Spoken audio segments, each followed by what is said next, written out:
And we're up, we're up. Mic's working, mic stand. Let me take a look at myself. There we go, okay. We're up in chat. We're here. Guys, today we're gonna finish Pure Fiction. Because I didn't finish it last time, we just didn't have time to do it. But what it is, I hope you guys are doing okay. Hope you guys are doing alright, man.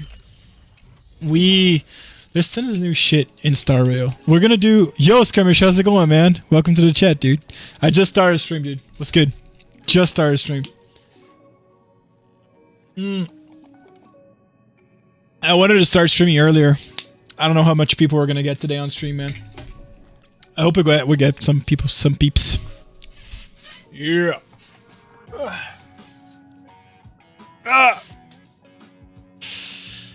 It is what it is, dude. Today we're gonna do. Okay, so today we're gonna start with Star Rail. I need to get tons of stuff done here. I want to see if people come on. Like tons of people were having questions about how to build their March 7th. I think Light was one of the ones that had those questions. I wanted to go through that because I was able to do some endgame shit with her. It was pretty fun, man. And see if I could help out anyone. Just trying to like still build her. We still need to finish Pure Fiction. If you guys don't know, Pure Fiction is one of the end game modes for Star Rail. I'm still halfway done. Gotta finish this. It's funny because like I get effed up in this sometimes. I made some food raw. Food raw. I might not be able to come back though real quick. Dude, watch out with that. Watch out with that. If it's sushi, then I'm envious. I'm jelly. But have a good food, man. I hope you come back. Have a good meal, man. See you later. So yeah, so we're gonna try and finish Pure Fiction, boys. We're gonna try and finish Pure Fiction. Besides that, I don't know if there's anything new we have to do here in Star Rail. I can't even dispatch, can I? Let me check this real quick. Oh, I can. Okay. Fetch again. Let's go. Yeah, let's do dailies real quick. We'll do dailies, and what I have to do right now is just I am like we're gonna do today. So after we're done with Star Rail, we're gonna do pre-farm guard for Feixiao. And the reason why I'm farming right now hunt ascension items is because I'm pre-farming for Feixiao, obviously. We'll see how much items I have when I'm done with this one. Give you guys a little preview of what you can get and what you have to do to get her, you know. But yeah. So we're gonna do Pure Fiction. I don't know if there's like more content that we can do to Star Rail, but like right after we finish Pure Fiction, we finish doing the Star Rail stuff that we have to do. I really want to talk about, like, I want to react to some things. The first thing is like, dude, we got Archer confirmed in Star Rail. Archer from Fate Stay Night, right? That's insane, dude. If I were a betting man, I would have bet on any of the girl characters. Mostly Rin, because it was a limited Blade Works kind of thing. But, you know, now that it happened, like, Archer kind of does make sense. I want to talk more about it later, but he does make sense, man. David Jong just... He loves reality marbles and shit. So yeah, it was kind of a given. So I really want to talk about that. We're gonna watch Feixiao's video too, right before we start her thing, and then we're gonna do her pre-farm guide. Pre-farm guide's gonna be easy. Mostly because I just have like tons of hours in Star Rail, so I really know where to go and really know what to do. It's pretty easy for me to tell you guys where you guys have to go to pre-farm everything for her, and I think you're gonna be able to like. The good thing is that apparently there isn't gonna be a new boss, like a new weekly boss. So as long as you have fuels for the new boss item, like the normal boss item that you're gonna have to farm, then we're good. I have all of that like detailed and followed up. I made like a huge fucking notepad archive about it, so it'll be easy. Yeah, so we're gonna talk Feixiao. I'm gonna talk a little bit about how you should build her, which is really easy. Really easy.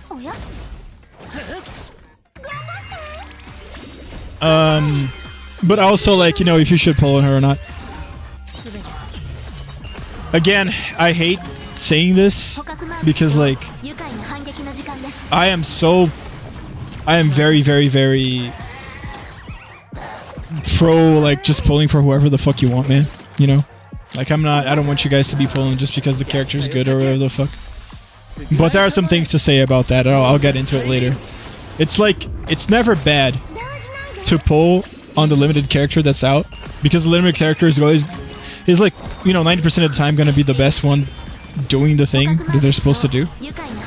But there's going to be more characters with her on the banner, and we don't know which that character is. That might be better. Like, there are characters that are better for you if you're a newer player. If you're an older player, then it's just about whether you really need that character or not, right? Or whether you just want it because he looks cool or whatever. It should be fine. We'll talk a little bit more about that later. So yeah, so we do Star Rail. Then we do... I'm going to react to tons of Star Rail shit that I really want to react to. Then we're going to talk about Feixiao pre-farm. We'll do a little guide on her. And then after that, dude, I was going to play ZZZ after that, because it's just like what you guys watch the most, you know? So I was going to play ZZZ right after that, but Nikke's Evangelion event came out yesterday, and I didn't even do it. Well, not yesterday. Nikke's Evangelion event came out today, actually. Oh, wait, hold on. I'm doing a farm thing here. And this is great. Like, I don't know if you guys ever seen... So I'm doing, like, a record of all my Calyx runs.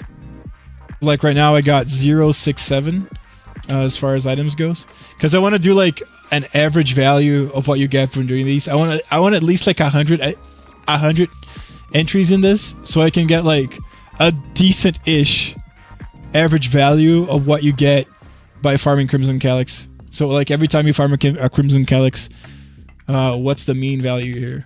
Right, we all know that for the 3-star item, it's always 6. Right, it's never even a question. But the green changes and the purple changes. So I want to do this because I want to be able to tell you guys whenever I do a pre-farm guide exactly on average. Just tell you guys on average how many days of fully farming Calyxes does it take to go from 0 to exactly all the items, all the ascension items that you need to put a character to max, you know, 10 skill levels in every skill, and get every passive unlocked. It's something that I've been doing for a long time, dude. Like this, I love pre-farming for characters. My greatest joy in playing gacha games is pre-farming for characters. It's the thing that I like to do the most, honestly. There's just a different level of satisfaction that I get from, like, getting a new character day one and having that character completely maxed out and completely built day one. Even if it's an early build, right? As far as, like, substats go. But yeah. And then putting it on support so people can try it out, you know? That's, like, one of my most favorite things about playing gacha games, period. That's what I'm gonna do. That's how I'm doing it, and I want to be able to tell people, like, you know, it takes you exactly this amount of time to do what you have to do. I do want to do, like, a review on the Battle Pass, because the Battle Pass helps out a lot with, you know, normal XP materials, weapon XP materials, like the Lycon XP materials in this case, and just credits, like money, right? In-game. And I want to know exactly how much those 45 days save you from farming. Like, because you paid for that battle pass, in those 45 days you get this amount of money, this amount of XP materials, and this amount of, like, you know, weapon XP materials, and that equals to this amount of stamina used, or, you know, this many days farming. I think that's really important, not just for Honkai Star Rail, but, like, for every gacha game, dude.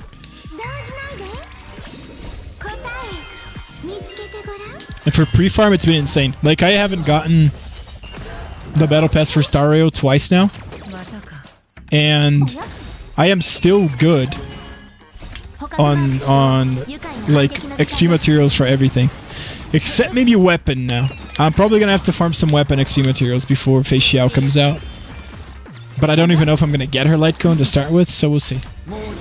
Like, I want to get her light cone, but I don't know if I'm gonna get it. We'll see how it goes, man.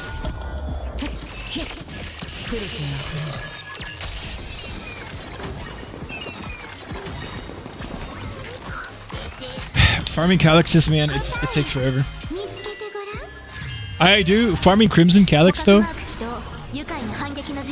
I feel much less worse farming that than when I do have to farm credits or XP materials.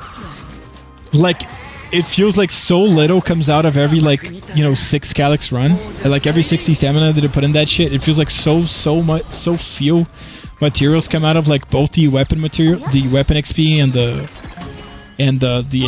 normal character XP, man. That it feels like I just wasted my whole day, like I just wasted 240 stamina. It's insane. I haven't done the. Well, that's great. I just got 2 067s in a row. Sucks ass.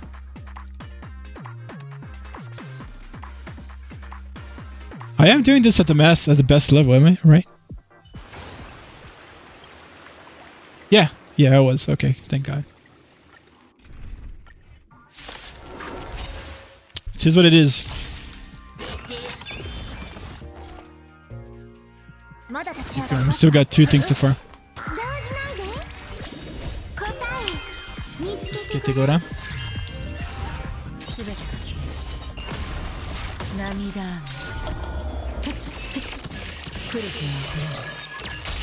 The wasted ult if I ever saw one.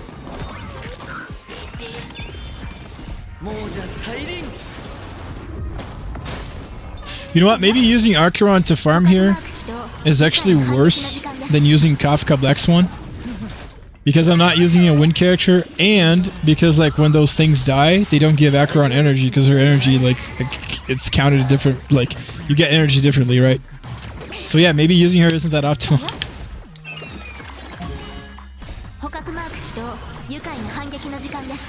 And like Pela, you know, mass death, like she AoE death shreds, and then, you know, Archeron ultimates, it just seems like overkill, like too much. Like, she's definitely gonna use this ultimate in like 1 or 2 characters all the time, dude. Let's change to Kafka.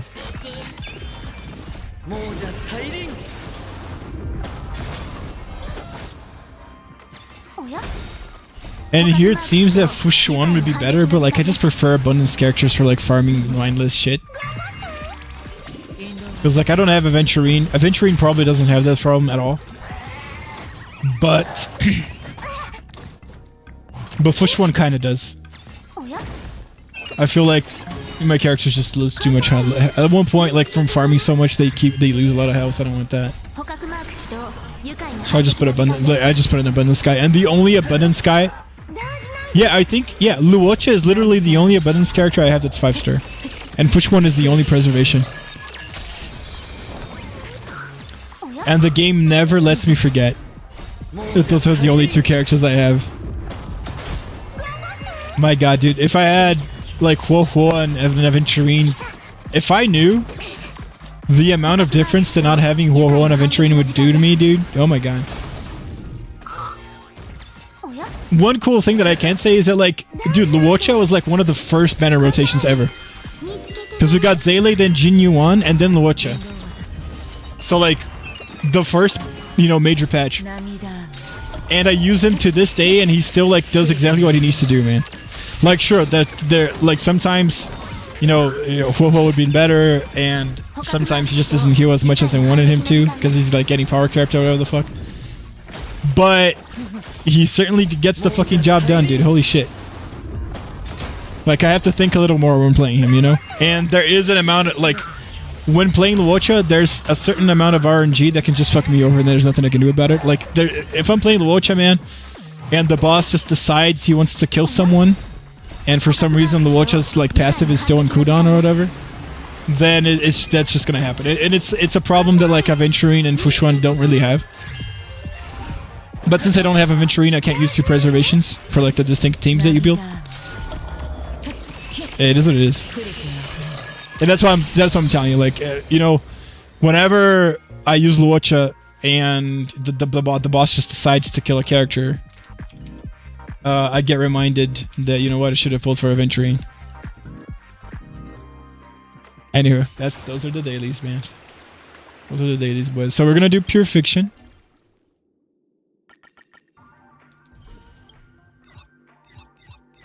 Yeah, let's see here. We're gonna do Pure Fiction. We might do a Divergent Universe, dude. I kind of have to like farm this. Yeah, so we might do this. Let's see as far as like, what's with the wish? Oh yeah, well, this was already out. Why is it new? Good luck on you guys pulling for Sparkle, by the way. Earthly Escapade.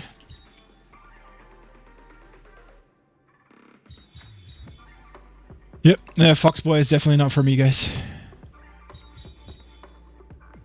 Sorry. Looks cool, looks cool, right? And best thing to work with Archeron, but like definitely not for me, man. I'll just keep... Yo, what up, Raven? What's good, man? You in Boston already? Is everything alright? I just started stream. We had a couple of people here, but I think I started too late. I either started stream too late or too early. Dude, I beat my like concurrent viewership record Monday, dude. It was so much fun, dude. So much fun when shit goes right, you know. But I need to start recording. The recordation. You take a picture of this. Pick.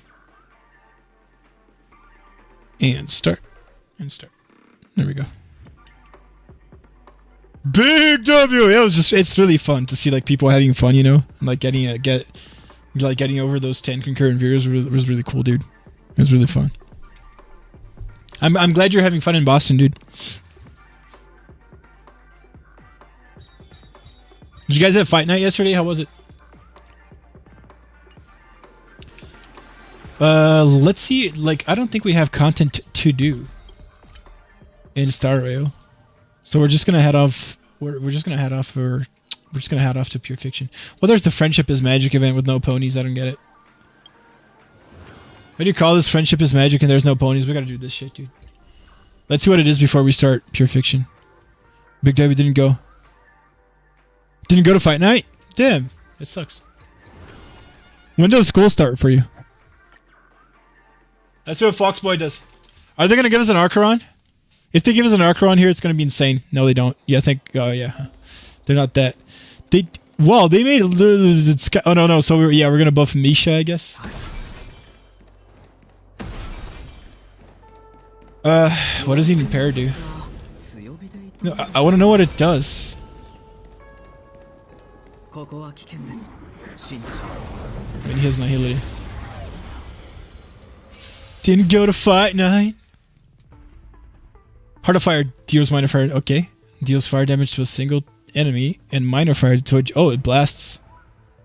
The high chance of inflicting one stack of Asian Roast. What does Asian Roast do? Pyrographic Gun sets the number of Asian Roast stacks on enemy targets to the highest number of Asian Roast stacks present on the battlefield. Okay, so if one target has like 6, you AoE them. Okay. It's like kind of like a fester. It activates a zone. Okay, and deals fire damage to all enemies. While inside the zone, enemy targets receive increased ultimate damage. Okay, so it's not a defense shred. It's not a defense shred. It's a 5-star Pela, but it's not. It's just it's increased damage instead of a defense shred, which at that point I don't really know what the difference is, but it is what it is. With a chance of being inflicted with 1 stack of Asian Roast when taking action. Okay. So that's what the zone does, but what does Asian Roast do by itself? What's up, Skirmish? Welcome back, dude. We're trying out Foxboy, even though I'm not pulling for him. What you eat, man? Did you eat your sushi? After attacking, there's a high chance to inflict 1 stack of Asian Roast on the target, causing the enemy to take increased... Okay, this is what Asian Roast does. Cause the enemy to take increased damage and also be considered burned at the same time. Okay. Great special dimension after any comment. Yeah, so this is, dude, it is a 5-star Pela. It is a 5-star Pela, but it's not a defense shred thing. It's a debuff that spreads. That's it. And the debuff causes people to take increased ultimate damage when you ultimate, but just overall increased damage when you have. So like on top, so like you spread Asian roast like fucking crazy, and then when you ultimate, you make everybody have if one mob has like 6 stacks, and the others have like 1 or 2. When you ultimate, all the mobs are gonna have 6 stacks, and that's gonna increase their damage, and they're gonna be burned. And on top of that, it's gonna create a zone that's gonna make people take increased ultimate damage. I did sushi. I ate mac and cheese, like raw mac and cheese. Like, did you not cook it? I made some food raw. That's what you said. That's insane. Yeah. So okay, we want to blast, right? So this blasts, and then we do this, and then now everybody has the debuff, right? We try to burn this guy here. We go positive here. What about Misha? What does Misha even do? This is my first time using Misha, boys. Like, ever. Deals ice damage to an enemy and minor ice damage. Okay, so it's blast 2. In addition, increases Misha. Oh, okay. Okay, so this buffs the ultimate. And then... Oh, but like... Yeah, no. The mobs still have the ultimate damage plus thing.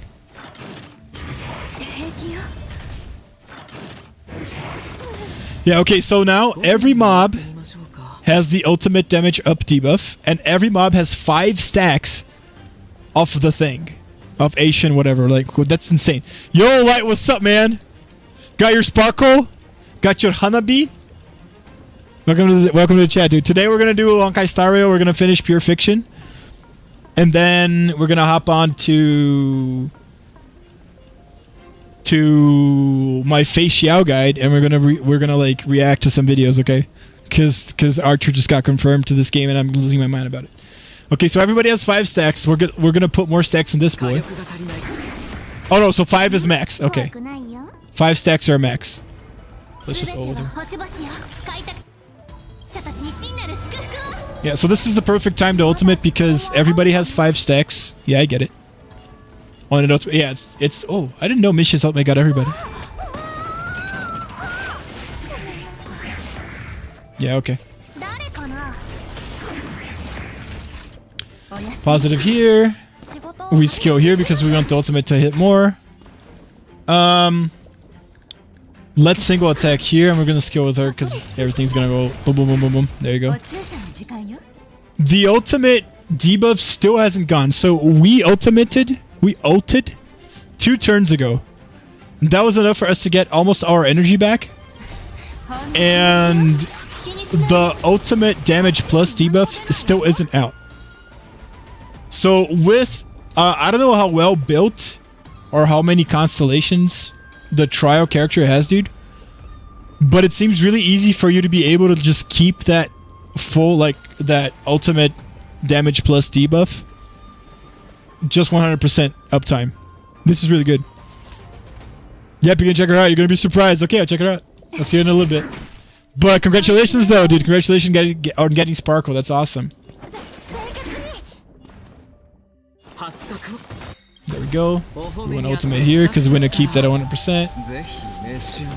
Yeah, so don't worry too much about ultimating.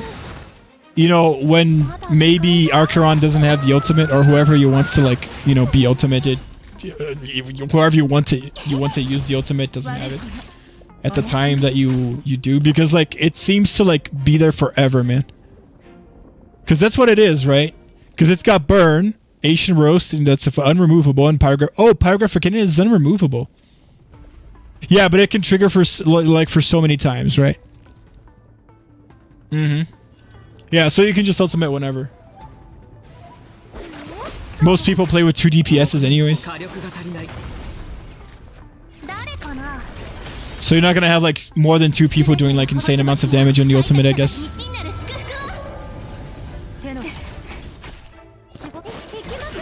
You dead? Okay. Awesome, dude. Good guy, good guy. Good guy. I have like 40 pity on LC. I got Sparkle in 2 rolls. Damn, dude. Congratulations, man. It's those. I tell you, man. I tell you guys. Those first 20 rows, dude. They're blessed rolls, man. There's so many characters that I got in my first 20 rows, dude. So many characters got in my first 20 rows.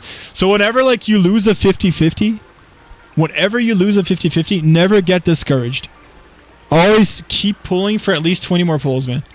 Because those first 20 rolls, man, they are insanely blessed. I don't know why, but you do have like, this is almost proven. I've seen like Excel sheets of this shit, you know, like you do have a higher chance of getting that, of getting a 5-star in the first 20 rows, man.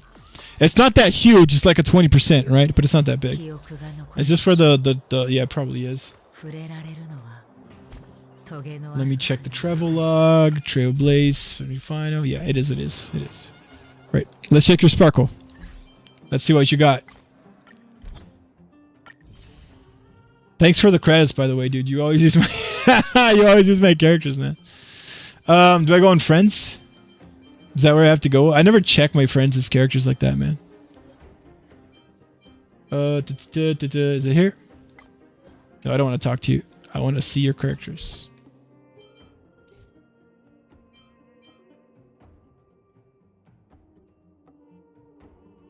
Meditation. The free to play. Yeah, good job, man. So what you want to focus here is crit damage, okay? Let me show you my sparkle a little bit. Yeah, this is definitely the set that you want to go for her. I need to change mine around. So my sparkle, like you can build her if you want to make her a little bit more tanky. You can build her with like the thing. Where do I check the Eidolons? Over here. Oh, nice! You got her U1 because you got her in 20 pulls. Nice, dude. Yeah, mine is Z0. Yeah, that's lucky. That's lucky. Hey, so but you are going to go for her light cone, right? Skirmish. Oh, sorry, Skirmish. I didn't see your text. I'm Zenlism 0. I pulled 35 times for no tingy. Oh, god damn it, dude. Well, sometimes the first 20 pulls don't work, right? It's not that huge of a chance, though. It is I think it's a 20% chance. So, like, once every 5 times that you do the first 20 pulls, you're going to get a character. But it's not. Do you really want Ting-Yi? Or what do you think about Jane Doe? Who do you think is better for you right now? Or just what waifu do you prefer, Skirmish? If you like, meta-wise, like I would say Ting-Yi is more important to have than Jane Doe is. But you guys know me. I always just support you guys going for waifus instead of going for meta, you know? So if we're talking meta for like, you know, newer players in ZZZ right now, Ting-Yi is probably better because stun characters are insanely good in the end game. They are insanely good. But yeah. Yeah, I'm going for LC too. Okay, so let me show you. So mine, I wanted to build mine a little bit more tanky because I only have push 1 and Luocha. And so like my support characters aren't the best thing ever made right now. They're getting pretty power crept. But I think Ting-Yi is better. She is better. Like, of course, when Jane Doe comes out, the end game is going to be like designed for Jane Doe to shine. So don't freak out if you see just Jane Doe's completely, you know, dominating the end game. But the stun mechanic in ZZZ is really important because when you do get a character's bar broken, that's when their damage multiplier for your DPS characters goes up to like 150 or to 200% damage, right? And Ting-Yi is the one that's going to make that bar break tons of times, if that makes sense. So overall, yeah, exactly. So overall, for you to like have an easier time endgame, then Ting-Yi is the choice. I would tell you to get Jane Doe. Like, I'm skipping Ting-Yi to get Jane Doe 100% only because of the waifu aspect. If I was going for like meta, if I wanted to like build, you know, the better team right now, then I should have gone for Ting-Yi 100%. But you guys know me, right? You guys know me. I'm using Sparky for now on my Yunli team. I'm going to use her for another team once I get Wait, hold on. I'm using Sparkle for now for my Yunli team. I'm going to use her for another team once I get Yunli. I don't wait. What do you mean by that? Because you say you're using her for your Yunli team, but then you're going to put her on another team once you get Yunli. Don't you already have Yunli? How can I make your channel more famous? Hey man, listen. Don't worry about it. Skirmish, just you being here, dude, means the world to me. It really does. And you know, like, whenever I put videos out, give him a watch. You know, give him a try. That's all. That's all you have to do, man. Don't worry about it. Like, I think that, you know, when you put in effort and stuff, man, you get rewarded, right? At one point, karma just helps you out and you get rewarded. So I think that I'll be able to get awesome people like you, like Light, you know, you guys that are on chat right now. I just think that as time goes on, I'm gonna get more people on the stream, you know, and then I'll be able to even produce better content for you guys, better videos, better production, you know, all that kind of shit, and be able to be online for more time and during different days, you know. But these things, unfortunately, Skirmish, they just take time, man. But thank you for the kind words, man. Those mean a lot.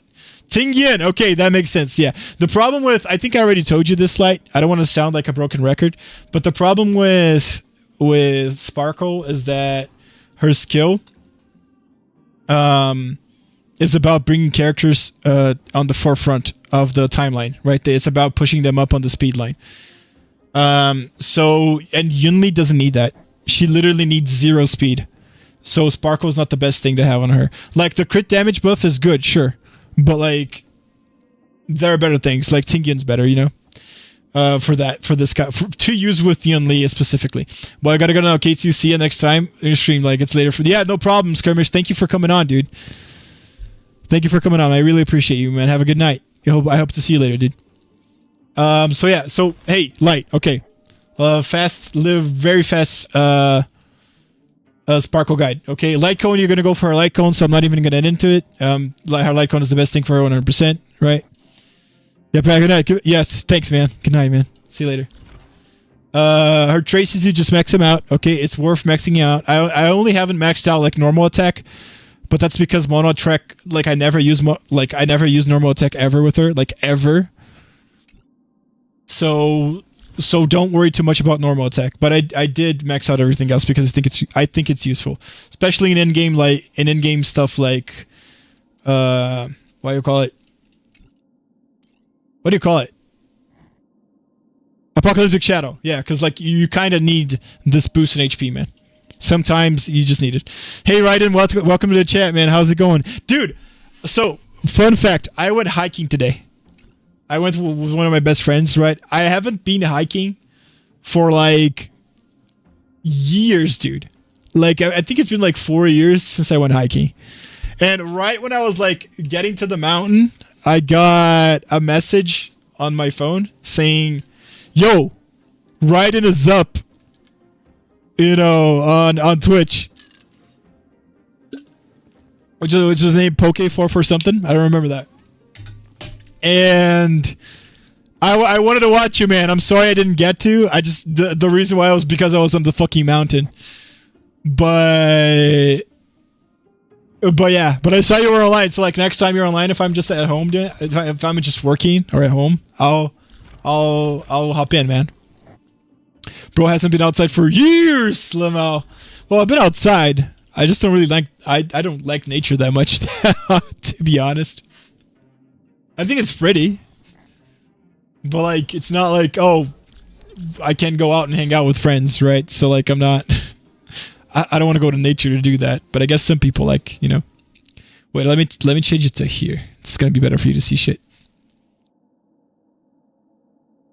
I'm going for Feixiao because I think she's like Archeron. You mean Feixiao, the one that we're gonna do the guide today, dude? She plays a lot different. A lot different. But we'll get into that later. Okay, so traces, dude, just max them out. Okay, like, if you want some trace, like, probably the skill is the most important one to do, then the ultimate. Okay, then talent, and then attack. Alright? So, skill, ultimate, then talent, then attack. I mean, skill ultimate, then talent, then attack. Okay? So that's the priority you want to go for. Relics, dude. So here's the thing. I am using HP relics because they help out a lot with the fact that sometimes I have to pair her up with Luocha. And whenever I'm using Luocha, man, there are just some times where the boss just completely destroys me. Okay? And I'm using Penacony because I used Sparkle with my Mono Quantum team. This is back in the day, okay? We're talking back in the day.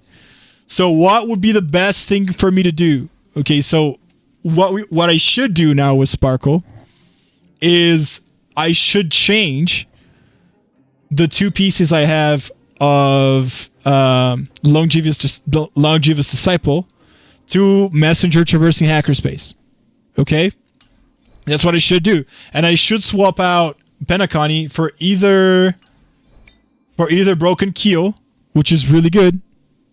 Okay, because of the crit damage buff. That's something she really wants.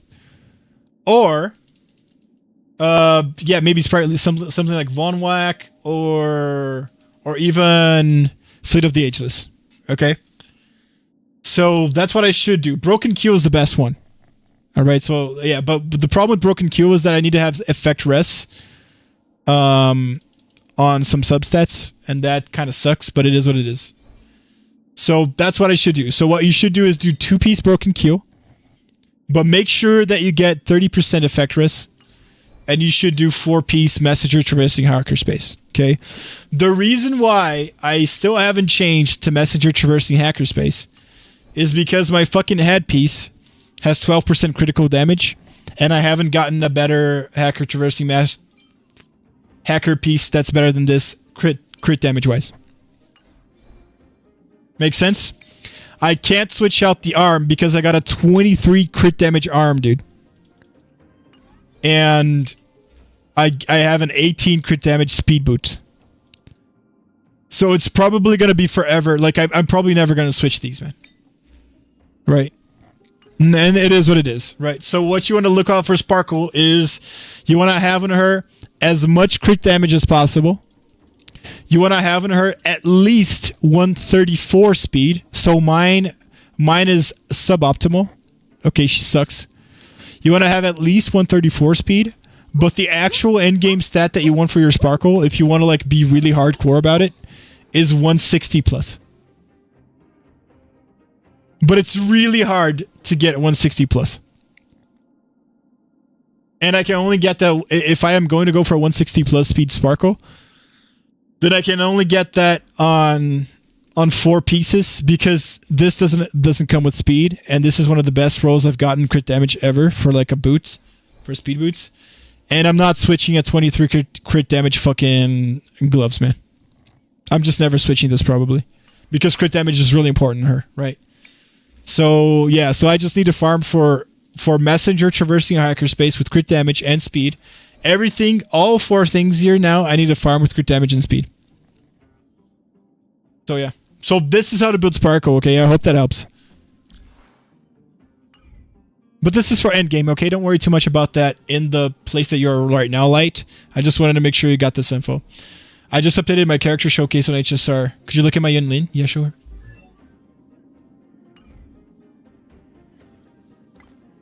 Where's friends? It's Yuki, right? Yeah, that's you. Oops. Dude, I wish I had this one so bad, man. I forgot to buy the battle pass, dude. I literally forgot like a fucking jackass, man. You play Stell, dude. You play Stell, bro. You play Stell, dude. Mad respect. I play Callus because I'm just, you know, I need the roleplay. So where can I... Where can I look at Yunli, dude? Does she need to be here? Oh, I guess it's not updated. She needs to be here, right?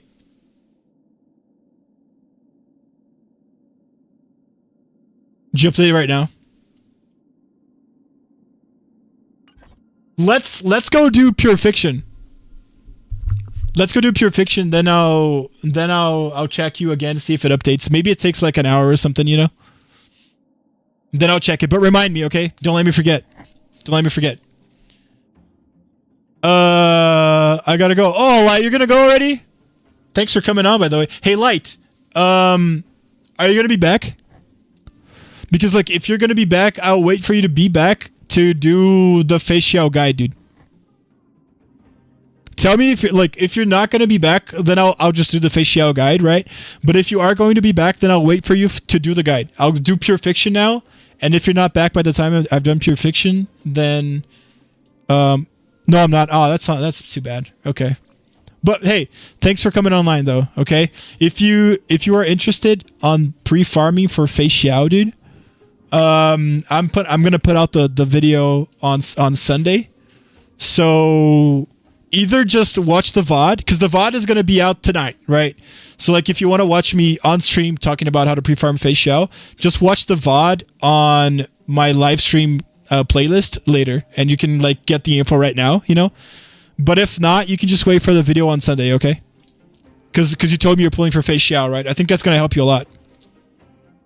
But anyways, thanks for coming on, man. It's always a pleasure to have you here, dude.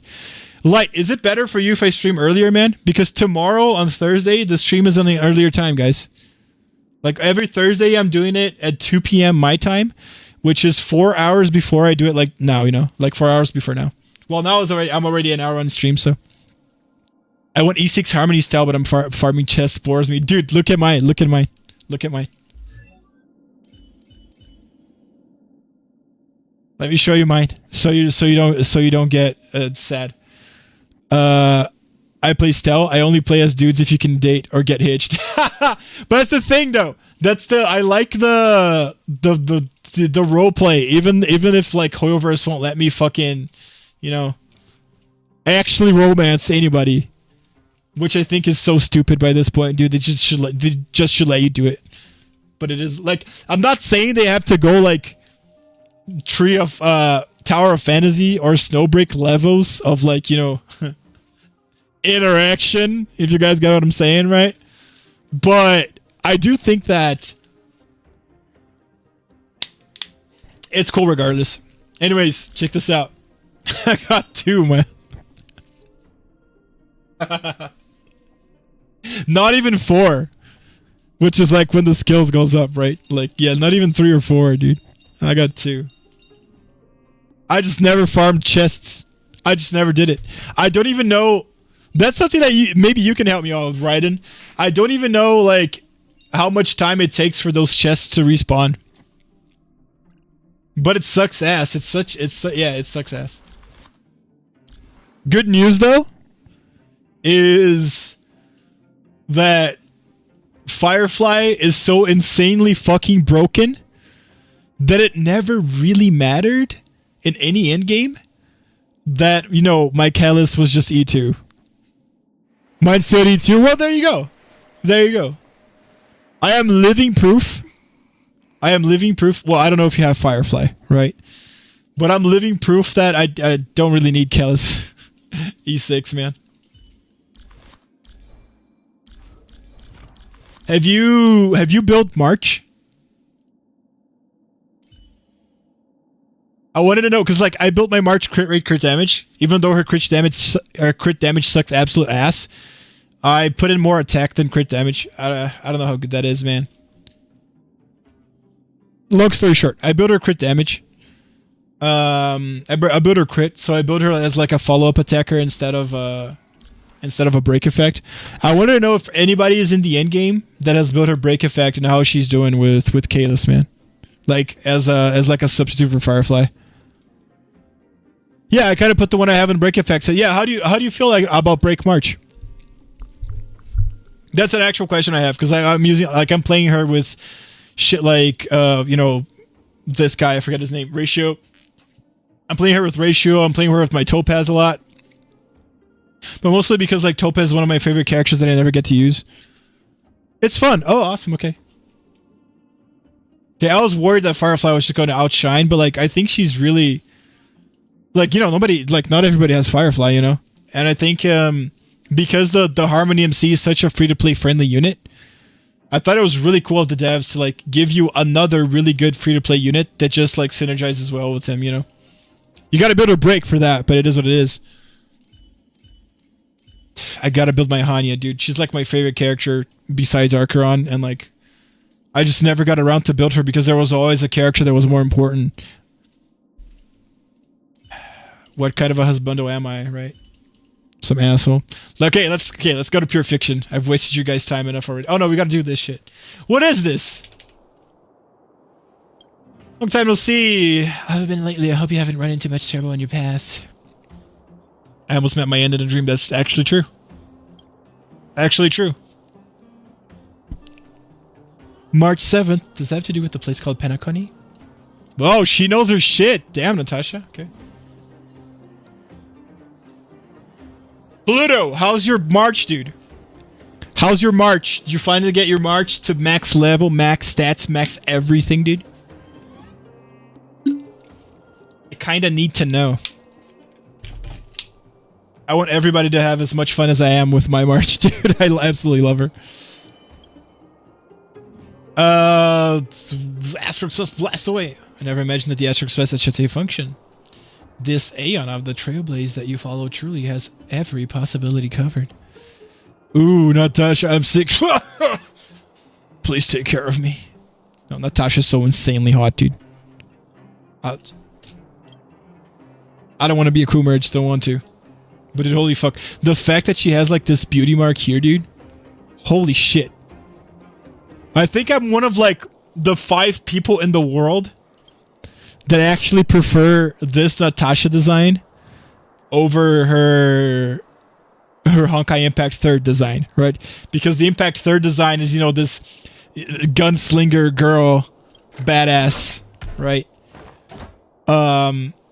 But it's just that the Dr. Natasha has, you know, the MILF thing going on and the Ada thing going on, and that just completely destroys me, dude. I'm such weak sauce for this kind of shit, man. I love Natasha. It's like you said, right? And whenever I see her, I start to feel sick. Oh no. Mr. Litter Pony. He literally something, right? He asked me to find a young gray-haired man who loves trash cans. It's not like I love I think I love trash cans, dude. Oh, so this is where the Friendship is Magic from. So, yeah, I was gonna say, like, they called the event Friendship is Magic, but they didn't, like, acknowledge a pony. Like, anywhere. But I guess the trash can is called the Litter Pony. Yeah. Maybe his cutie mark is a huge fucking trash. My real name is Pony Faust Swift Baudelaire Collodi. You can use my real name if you prefer. It just takes up a lot of time. My Litter Pony. Your creatures live in the same world as he does. I have a question. Bellbog has ever experienced an invasion like this before. Would you like... Why would they be causing trouble? Is this a battle event? Tell me it's a battle event, dude.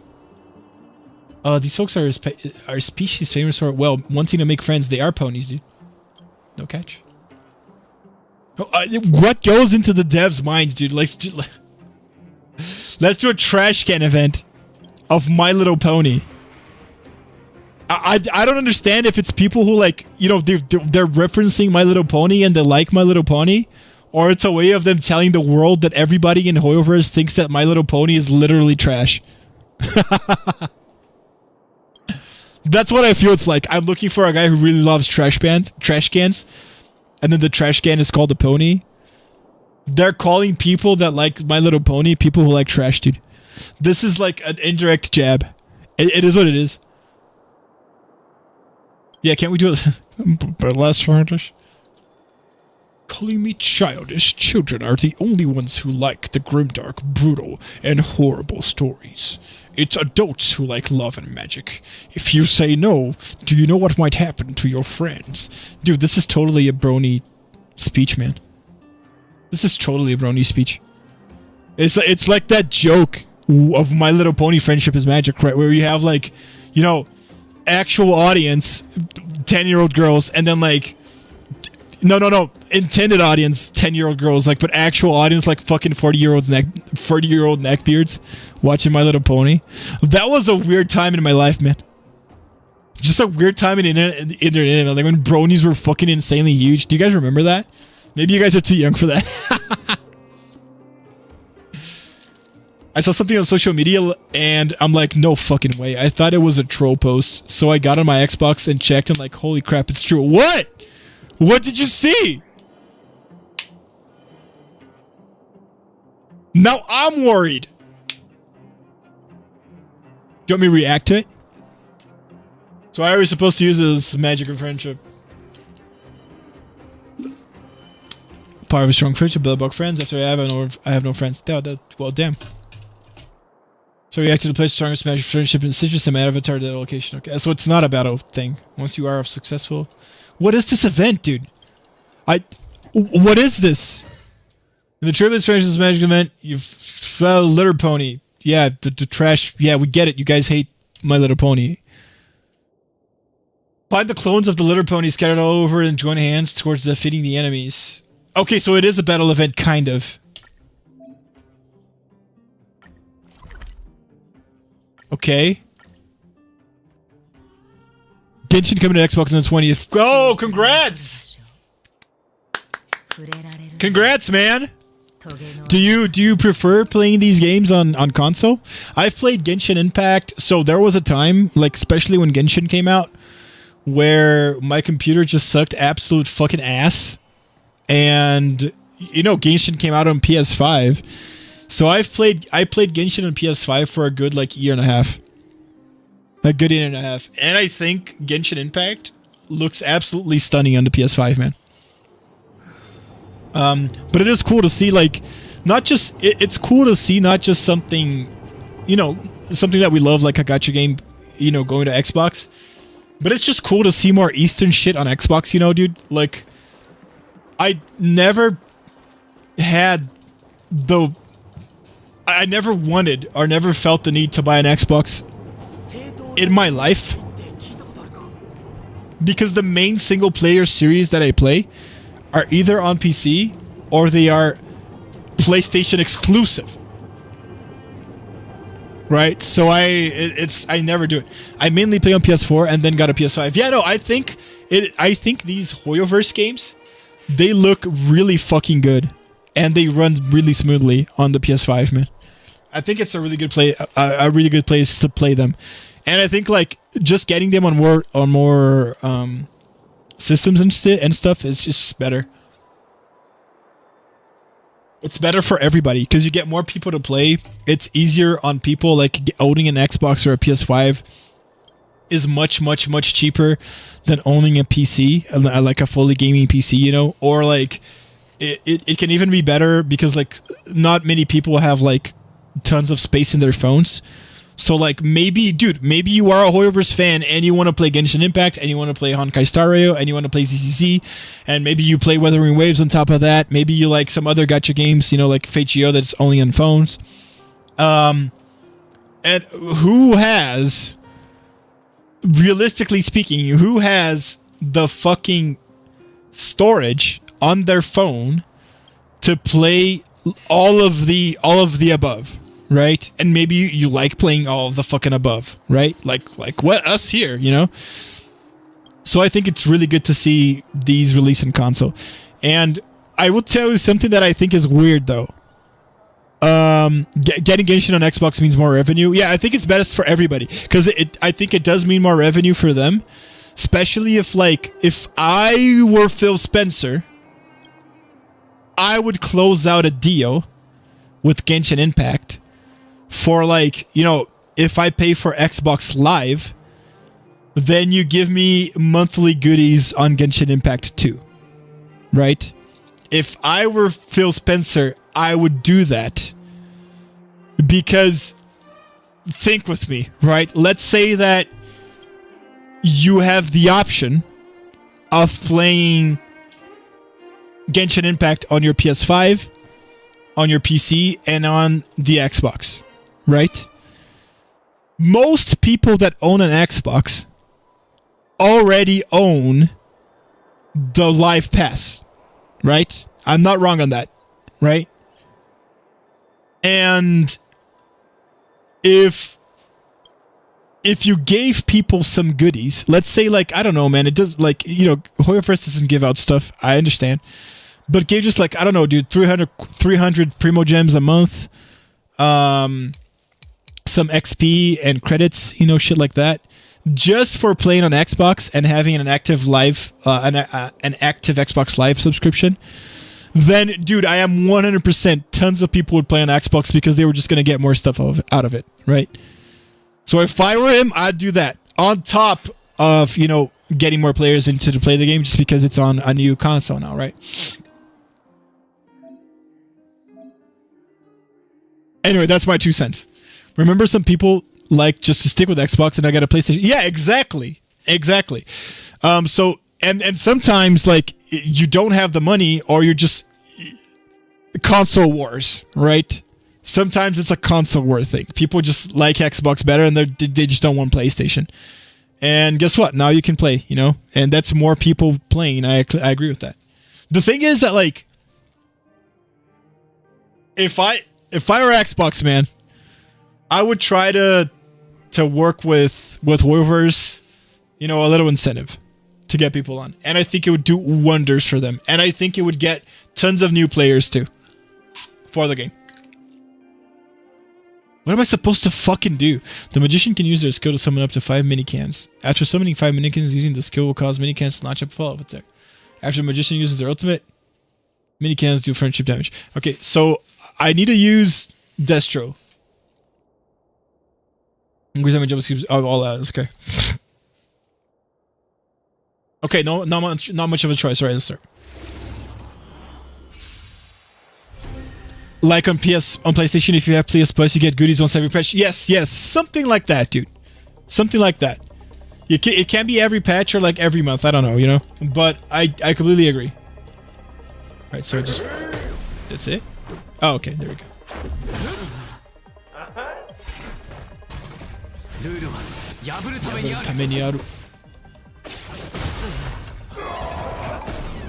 Friendship run. That's kind of cool. Like on PlayStation, if you have PS, yeah, that's what you said. Yeah, I completely agree. I completely think it's very well designed for that, right? So if I were Xbox, I would do that. But what I was gonna tell you, right, and that I do think it's pretty weird, is that I think it's awesome that we're getting this on Xbox, right? Don't get me wrong, but I think it's weird that we still haven't gotten Genshin Impact for the Switch. And especially because ZZZ was confirmed to be in development for the Switch, you know? So yeah, I don't know, man. Like, the problem with the Switch is, of course, the obvious thing of like, how do we fit this game on the fucking Switch? How do we get it to not look like shit? Right? I think if anyone can do it, whoever's can do it. Yeah, to BH, I don't think the Switch can handle Genshin. It probably can't. They would have to change like tons of shit in it just for the Switch version, right? The problem is that, like, in Japan, like, Japan is one of their biggest markets, right? And in Japan, the fact that you can play something handheld is absolutely fucking insane. Like, companies will delay their games, or like purposefully like develop their games with like lower resolution models and lower resolution, like just overall things, you know, just so their games can play on mobile devices and play on the Switch, because the handheld market in Japan is so like insanely huge, right? So the thing is, I think they're losing money out of not having Genshin on Switch, but I do think it's awesome that ZZZ at least is coming, right? But I completely agree with you. The Switch really does not help developers. It really doesn't help the developers, man. It has to be a huge hurdle. The power of friendship, LOL. Yu-Gi-Oh! Bridge. Yeah, well, it's definitely a fucking jab at My Little Pony, right? And apparently they're like talking shit at My Little Pony here. That's what it seems to me. Like calling the trash can the litter pony. Like, so ponies are trash, whatever the fuck, right? But you know what? There's a phrase in Yu-Gi-Oh! Abridged that gets me every fucking time, dude. And it's when he's making fun of Taya for like I think they want Bakura or some characters like in a coma in the blimp, and Taya comes with her like signature friendship is magic bullshit, right? And she's like, no, we just gotta believe. And like they hold hands, and like Yugi's dueling, someone's dueling, right? And she's like, we gotta believe. And then I think the person who's dueling loses. I think it's Joey. Someone loses the duel, and the person doesn't wake up from the coma, and then she turns to them and she's like, which one of you motherfuckers didn't believe? It was so fun. That shit gets me every time, man. Like, dude, every like year or so, yeah, like every year, I have to rewatch all of Yu-Gi-Oh! Abridged, man. Yu-Gi-Oh! Abridged is that fucking good and that goddamn timeless to me, dude. Which one of you motherfuckers didn't believe? Dude, that wrecks me, dude. That is so funny.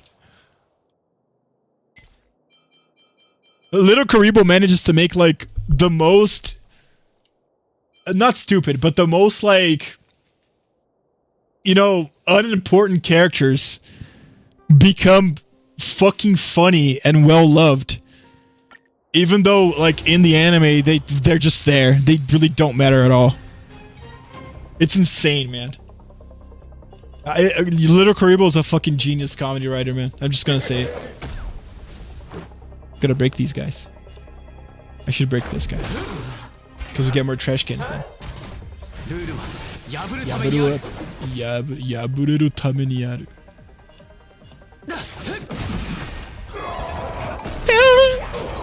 What's up, Emerald? Dude, I wasn't going to play Nikke, but I remembered the event just came out. We're going to play Nikke after Star Rail. You can't fucking stop me, even if you try, dude. Let's fucking do it. Card games on I can't do that voice. I have no idea how he does the Jack voice, dude. Card games on motorcycle. Dude, that wrecks my throat, man. I can't do that voice. Card games on motorcycles. I can do it when I keep it down a little bit.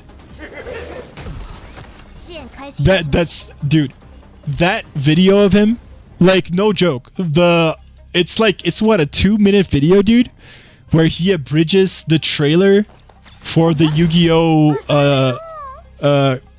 Toki no Kizuna. How do you call it in English? It's Bonds Through Time, right?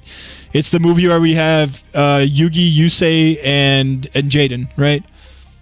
That abridged trailer is one of the funniest shit he's ever done, dude. Because it was literally just about the card games on motorcycles. Like, it's just like everybody going like, what the fuck? Card games on motorcycles? It's, dude. And like, I don't know why, but the fact that he chose to make like all the Yu-Gi-Oh! GX characters like rap artists, dude, that's fucking genius shit, dude. Where does he get this shit from, man? Like, no, seriously, where does he get this shit from? It's so fucking funny. It's so simple and it's so funny. It borders on like, I don't understand. Wait, let me read chat. I think HSR would actually be the best one to put on Switch, since the traditional RPG audience is biggest on Switch, especially in Japan, where the handheld audience is absolutely insanely huge, right? Shut up, Mokuba. No, dude, I like the amount of times I said like screw the rules, I had money when I watched that kind of shit back in the day, dude. It has so many funny one-liners, man, too, that he just made up that are the funniest shit, dude.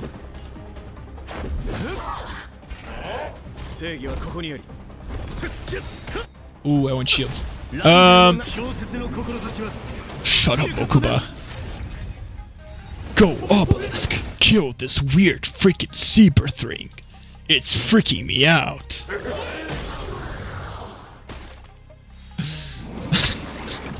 There's so many good jokes, dude. It's like... there was one with Kaiba. Oh my god, it's just the really, really easy jokes he makes about like corporate greed with Kaiba is so funny, dude.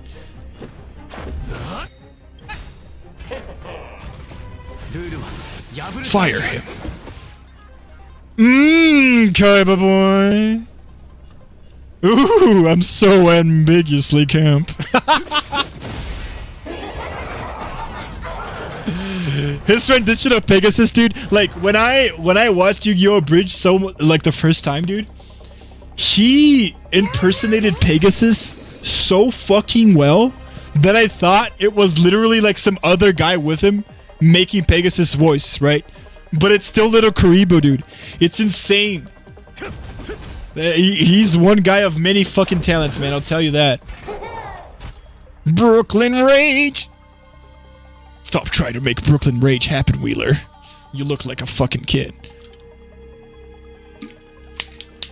Dude. Yu-Gi-Oh! Bridge is so good.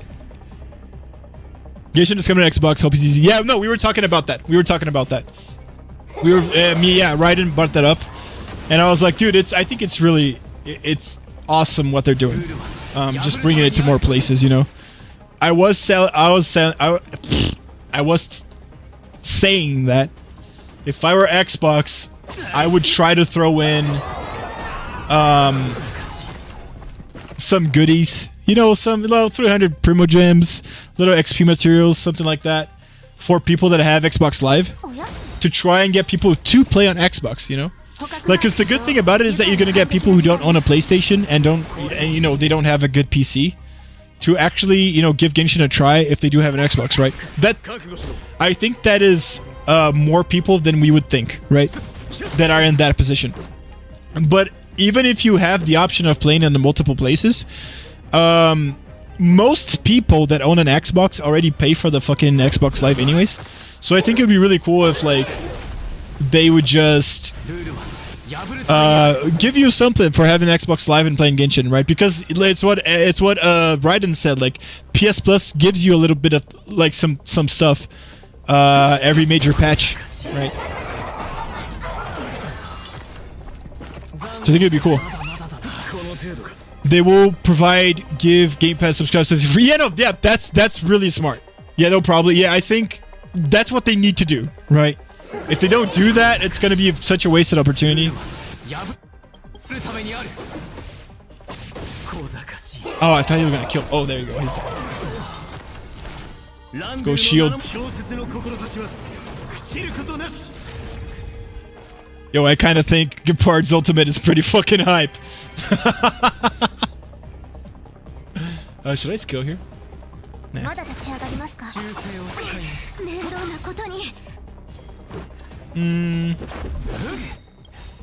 Urua.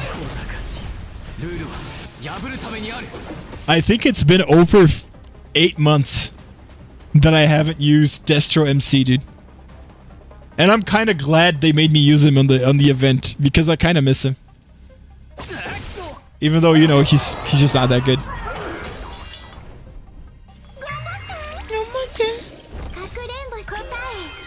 Mitsukete Gora? I think it's cool. I think that both Honkai Star Rail and Zen the Zone Zero are going to come out for Xbox, because, like, dude, if they are thinking like, oh, let's see, you know, how many people actually come to play on Xbox and shit, dude, it's Genshin fucking Impact, man. People are going to come and people are going to play it. I have absolutely zero doubts about that. So, like, and once they see, like, oh, Genshin Impact did well, they're gonna do HSR and ZZZ too. I really think they're gonna do that. What I'm still like, what I'm still like surprised about is ZZZ on Switch, dude. That I want to see. I remember an abridged episode that they have the V episode. Like maybe I haven't watched that one. Like Yu-Gi-Oh, like the pendulum Yu-Gi-Oh, because that one's called V something, right? Is that what you're talking about? I don't remember. I don't know.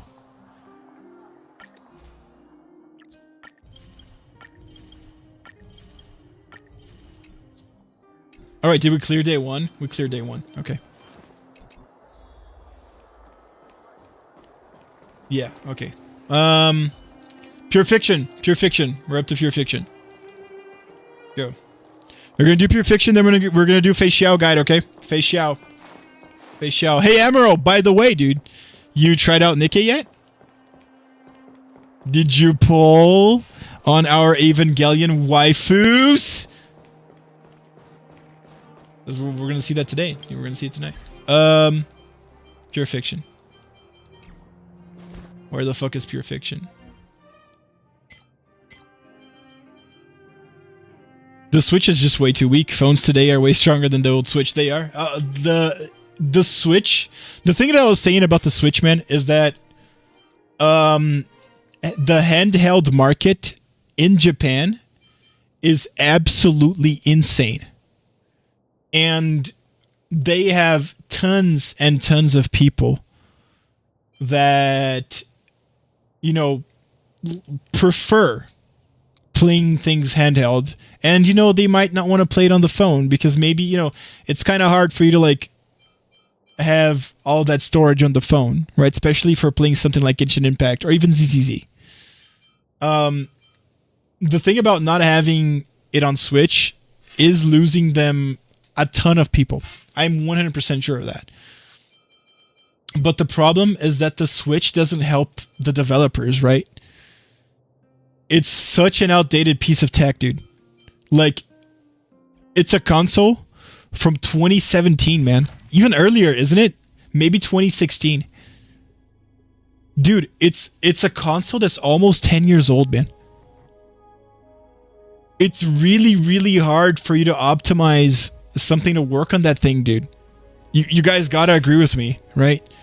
So the Switch really, really doesn't help the developers, man. And like, I get it. I get Nintendo's philosophy on, like, you know, IP is what sells. Software is king. And that is true, right? But there's a point where that has to be hurting you, dude. Right? There's a point where you're like, you know what, we need to make something new. Holy shit. And I get it. Maybe the Switch is like the Switch 2 or the Switch Elite or whatever the fuck they're going to call that thing. It's going to come out like maybe probably holiday next year, right? But look at how much money they're losing for not having Genshin Impact in their fucking handheld, dude. Like, I swear to you guys, handhelds in Japan are the shit. Everybody has a goddamn Switch, dude. Everybody.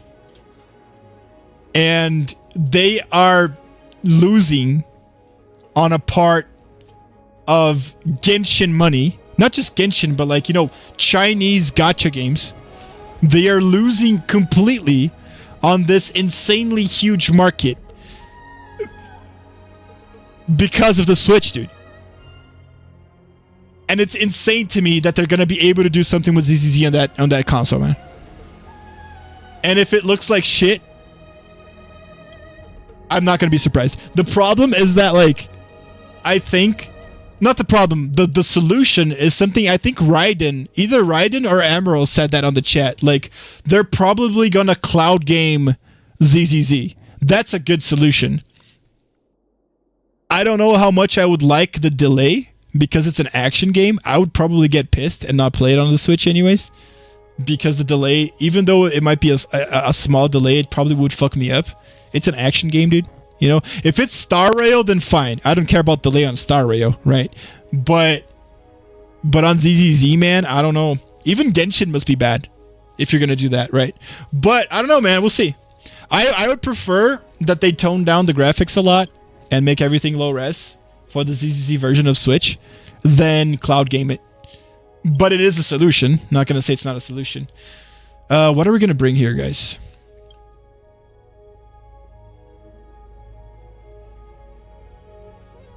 Lightning Wind. Physical.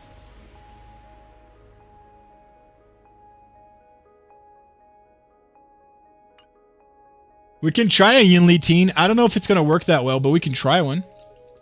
We can definitely fucking try. This sound good? Everything's weak to physical. Literally everything. Except for this fucking guy. But then I guess we can put, like, yeah, her.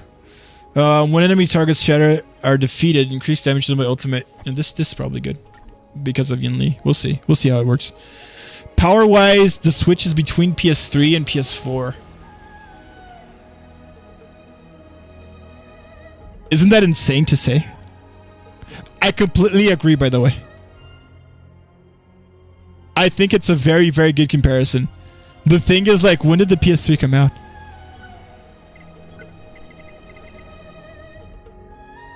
(2006)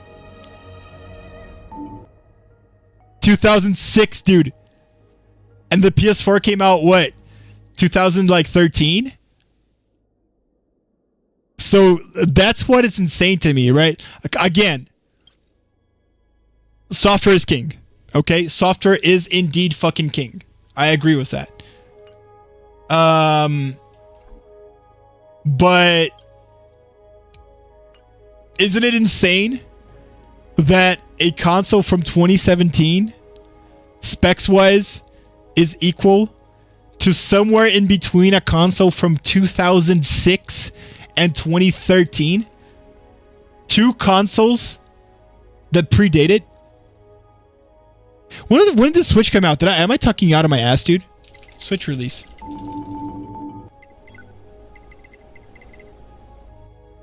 Yeah, no. I'm not talking out of my ass. Thank fucking God. March 3, 2017. Yeah. Yeah. I'm sorry, guys. That is just crazy to me, dude. That is just insane to me. That is just insane to me. We're gonna try to do a full carry here, okay? I don't think this is gonna work, but we'll try it anyways. Increases damage dealt with shatter when triggered or plasma shatter. When it has fault, no, I don't want to follow up. I'm not gonna do follow up right now. Let's try this. Let's see if this works, man. Enemy targets is shatter, defeating increased damage for a while as battle. This isn't good. I think this is better because I'm using only one character. It's a hyper carry. Let's see how it works. I don't know if the second team is gonna be good. I think Yinli should work fine. It should. I think it should.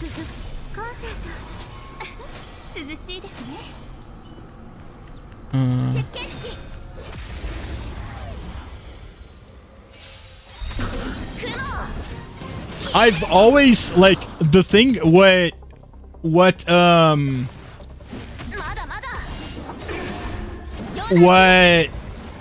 Raiden wrote right there, I always felt was true. Always felt like it was true.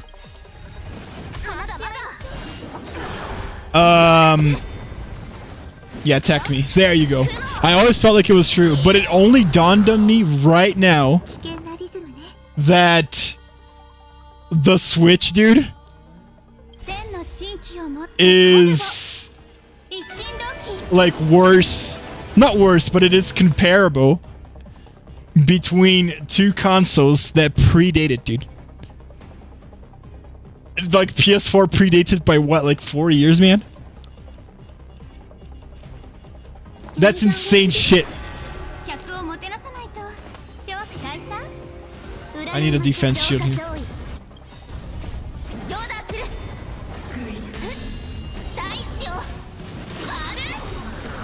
Yunli fucking rocks, guys. Yeah. Because that guy's gonna attack. So here's what we gotta worry about. That guy attacks, we beat him, right? So now, I'm gonna ult with her. But I can't ult with Yin Li right after because we're gonna get pushed up. I always get fucked up by that. See, everybody pushed up? Yep. We can go positive here, though. Just over here. This is fine.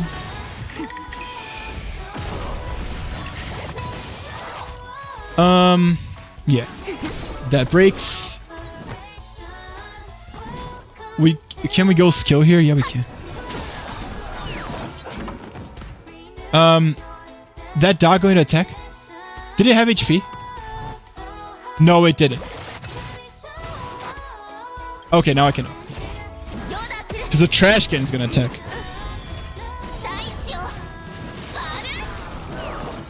Holy shit. I don't know why, but I never felt like my Yin Li beats so hard. Well, it's because it's pure fiction too, right? People just die faster, and it's not even the last thing. Yeah, we still have like 2 guys to attack. Should be fine. Come on, boy, let's go. Oh, they don't attack. Well, at least they died.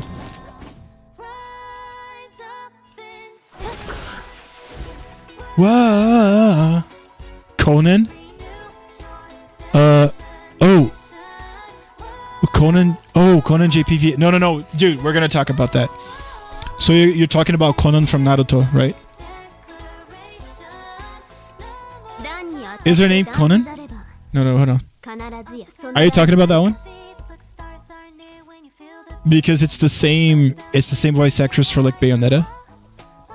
And at the end of stream I want to do a little minute of silence because dude, she voiced so many fucking iconic characters, man. At least as anime goes, dude. But I want to leave it for the end of stream. Is that the one that you're talking about? Yes, from Shippuden. Yeah, no, yeah, 100%. So she voiced tons of iconic characters. To me personally, Bayonetta, like I've played Bayonetta like, you know, ever since the first one. And one of my favorite games. It's why I like shit like ZZZ so much. Because there's so many like elements that like kind of replay what Bayonetta was, you know? And she voiced Castor too, or Medea in Fate Stay Night, right? But those are just like some of the people that she voiced that are fucking amazing, right? Like you guys like Frieren? The new anime that came out, like was in the beginning of the year, right? Frieren is insanely popular, right? She voiced Flum, her master, you know. There's like so many badass characters that this woman voiced, man. She is a huge fucking loss, man. Oh yeah, she's Motoko. Yeah, she's Motoko from Motoko Kusanagi from Ghost in Shell. That's her biggest role. 100%, right? Not Mokoto, Motoko.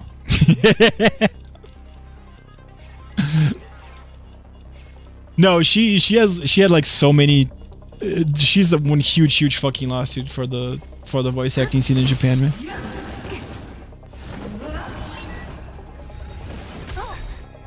Is somebody gonna attack? No. Oh, god damn it. Let's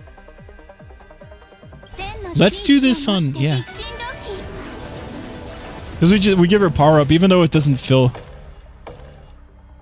We still have 1 turn. We have to go here. Yeah, I just woke up. Give me a break.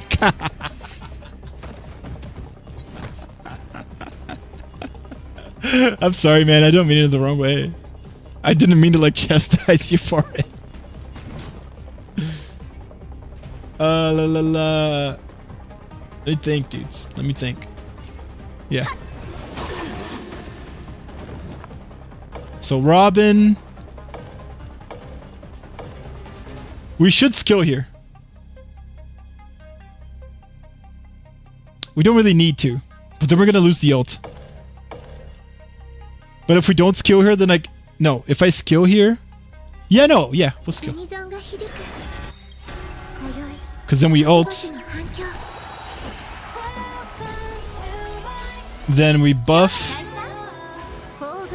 And then we ult again. We're gonna go positive. It'll be fine. Also, you should have put next to Fush One, but Fush One doesn't pull people though. That's an actual question that I have. So Fush One, my Fush One at least, she has like 0 aggro. Actually, you know what? I can tell you that my what's her name? My Tingyin probably has more aggro than Fush One has, because that's who Tingyin is. Don't tell me I'm wrong, because I'm not. Everybody that plays this fucking game knows that Tingyin has some secret freaking mechanic that gravity pulls every single targeted attack to her. I am not wrong on this. I will die on this hill. That's why my freaking Yunli is right beside her, dude. So she can take the blast. I will die on this hill. No, I'm joking around, of course. But I don't know if it, like, over here, like, honestly, I don't know if it helps, just because my Fush One doesn't have, like, any aggro on it. On her. Because, like, it's her skill that takes away the damage, right? Let's go plus here, by the way. Yeah, so we go negative and we ult. Right? Yes.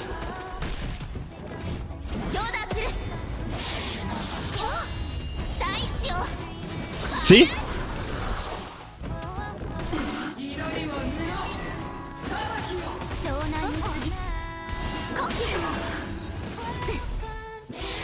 Oh, sorry. Cloud Retainer, NVA.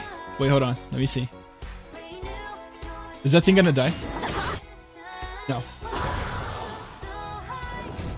You can ult again. Sorry, guys. I gotta... She's protection. Is just the biggest taunt. Oh, so like just for her being protection, she gets more taunt? I never knew that, honestly. Oh, no. Cancel.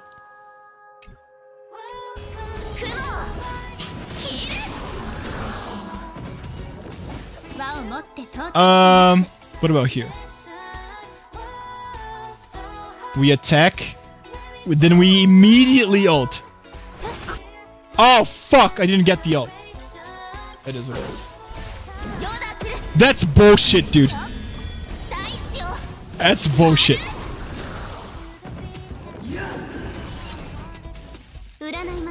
Although, I am inclined to not believe you because I think Tingyin has a bigger provoke. Just because she's Tingyin.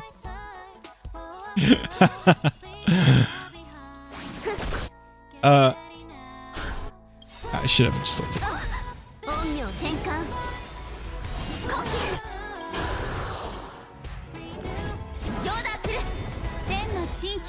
Oh fuck, I shouldn't have done that. Does it count as a turn? No, okay, good. Wait, hold on, Raiden, sorry, I didn't read your chat. Wait, let me see if I have ult. God damn it, I lost the ult. Who's... you have to pay attention with... Like, I can't just stop, dude, it's fucking insanity. Okay, Cloud Retainer, ENVA, she also does Claire Redfield in Resident Evil Biohazard 2 Remake. Oh, I didn't know that, but did something happen to her, though? Something happened to the Cloud Retainer, ENVA? La la la. Dude, I should skill. That's what I'm gonna do. Ooh!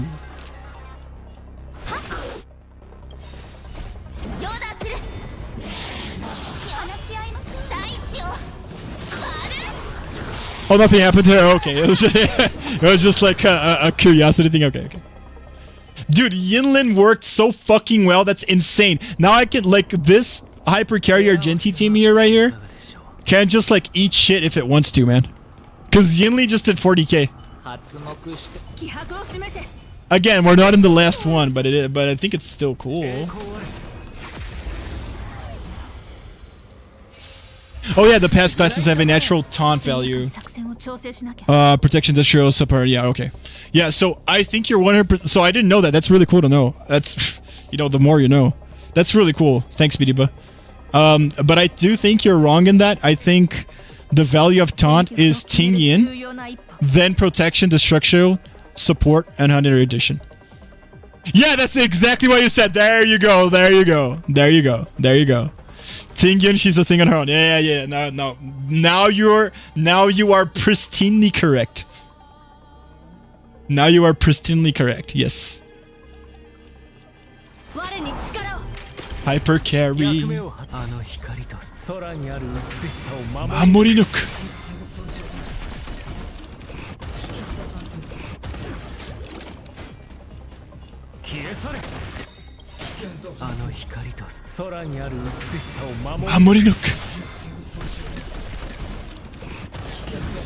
If you have almost a monophysical team, would it have Silver Wolf too? I think it's more about what kind of content you are doing instead of like, does Silver Wolf work? Because I think if it's MOC, or it depends, right? Because there's that boss that shares a health pool. Silver Wolf is absolutely cracked for that boss, because since they share a health pool, you only have to hit one of them, right? So if you Silver Wolf them, that is an insane defense shred that's gonna do like tons of damage if you're like single targeting, right?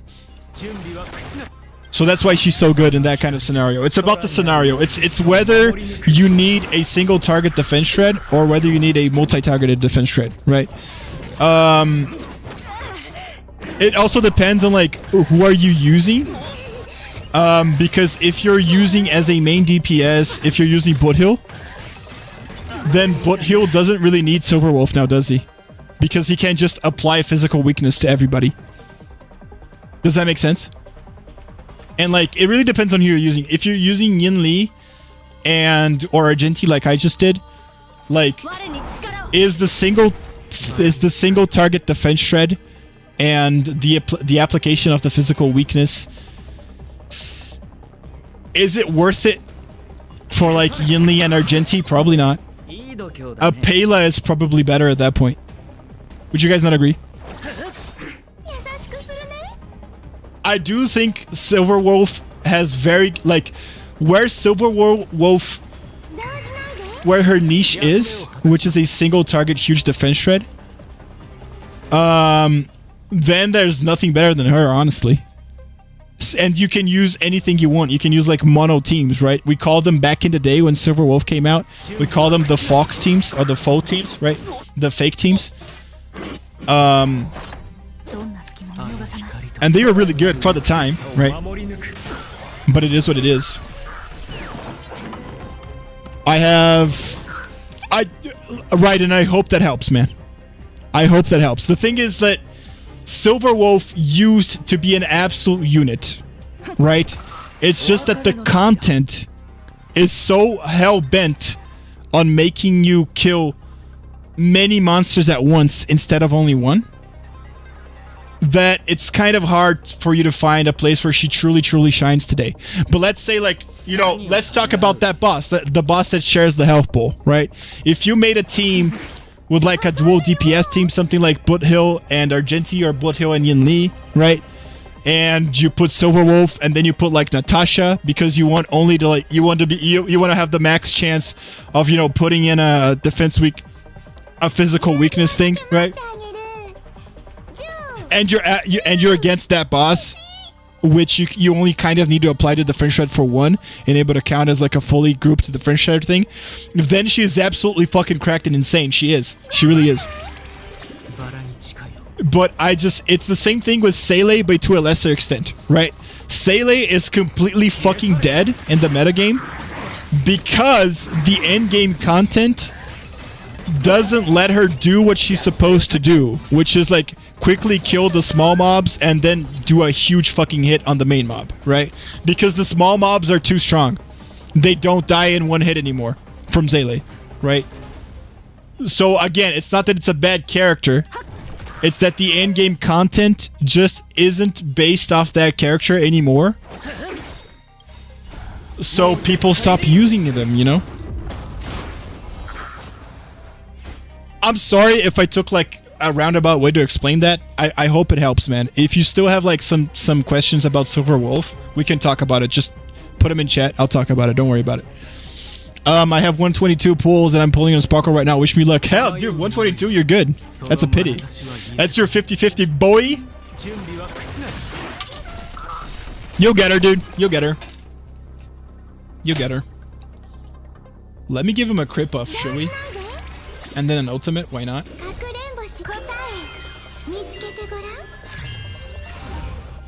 And let us give him another one. And another crit buff. And now we ult.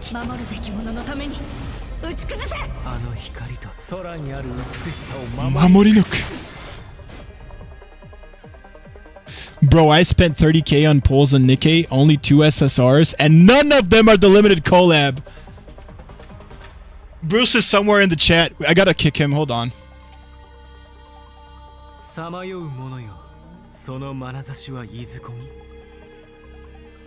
It's okay. Yeah, right, and like I hope it made sense, dude. I hope it made sense. I don't think Silver Wolf is a bad character for a mono physical team. I think she's really good, especially if you're not using Boot Heal, right? But I do think that today there are characters who support the mono physical team better than what she does. Mainly stuff like Sparkle, Robin, and Ruan Mei, right? I think having those harmony characters is better than having freaking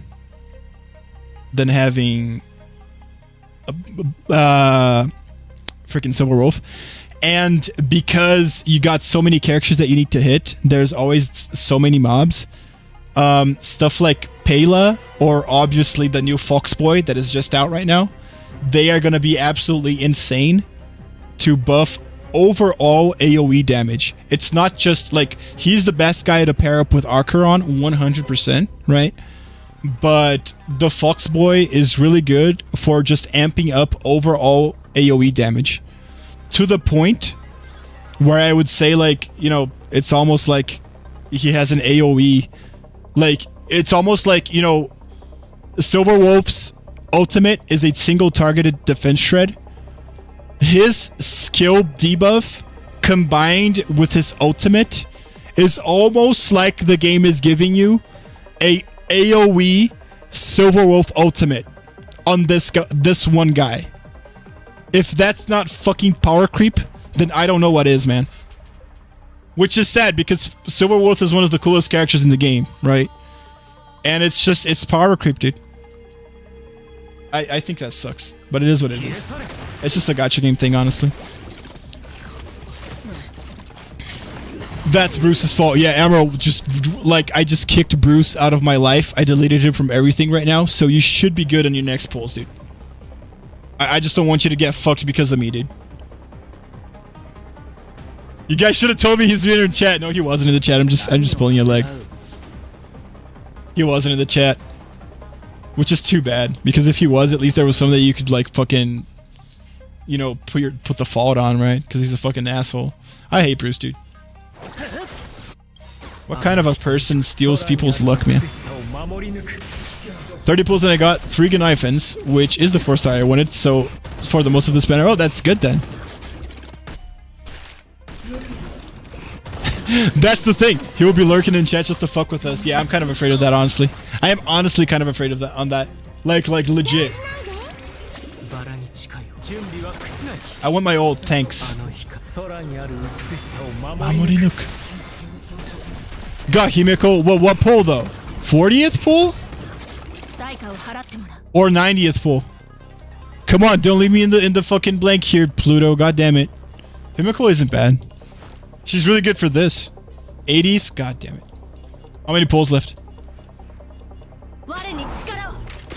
Pull 20 more right now. Do it. Pull 20 more. There's a huge chance she comes out on the 20th pull. A huge not. It's like 20%, but it is what it is. I have 42 more. Fucking do it. Pull 20 more right now, then come back and report.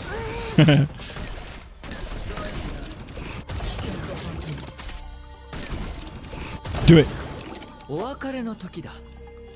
It's exactly what Silverwolf says in her companionship quest, dude. Pull first, ask questions later. Yeah, that wasn't bad, dude. I knew Argenti team was gonna suck a little bit because my Argenti is built like my fucking behind, man. He's really not that good, subset wise. But like Yin Lee really fucking surprised me, dude. I was holy shit. Okay.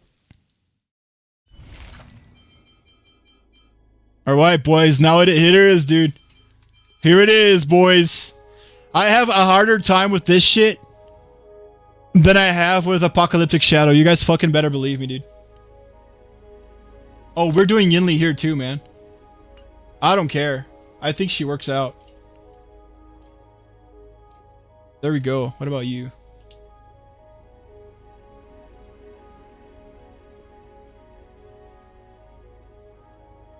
Fire and lightning. I was gonna tell you guys that fire and lightning is such a weird combination, but then I remembered that, you know, the Fox Boy is fire and he's supposed to work with Acheron.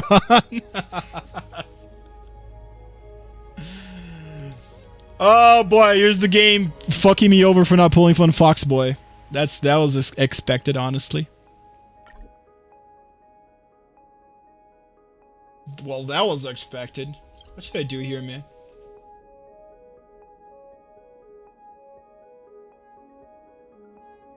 I kind of just want to go Acheron. Like, fuck fire. Like, I could use Himiko, but like, I don't know, man. I could use Kafka instead of Pela, but would that be better? Probably not.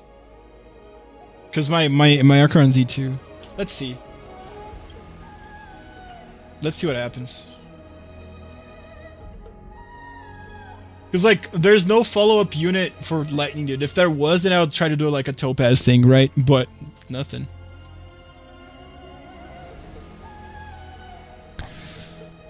Go for it. I got Memories of the Past, which is someone's website is the best icon for MC Harmony. Is that true? Yeah, that's the one I'm using. If I'm not mistaken, let me check.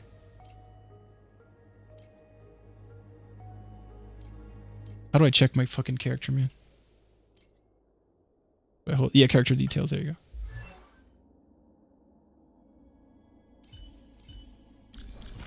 Yeah, that's what I'm using, yeah. It is the best one. Mm-hmm. Free to play, right? As far as free to play. Kafka has follow-up attack. Well, yeah. Do you think that, like... Do you think that this would work, dude? Like, probably with something like... Like, just the obvious Ron May, right? And then, like, whatever. I don't think this would work, man. I think I don't think I have enough damage here. I got 40k in the first half of the stage 3 with 3 and 4.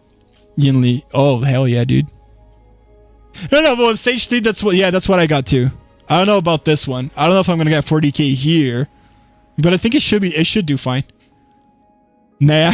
Yeah, this doesn't work at all, dude. I don't think that works. Let's do her. Let's just fuck fire. Fuck fire, because I think that just like ultra buffing Acheron might be better, man. I don't know.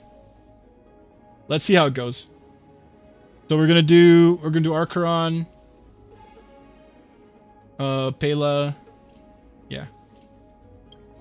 And here, dude, increases damage dealt with shatter and it gets applied when an ally's follow-up attacks hit. Yeah, we don't have follow-up attacks. I think this is really good, dude. Like, even if I only have one character that actually deals damage with the ultimate, dude. Like, her ultimate is just so fucking insane. Yeah, probably Rupture. Let's try it. Let's try it.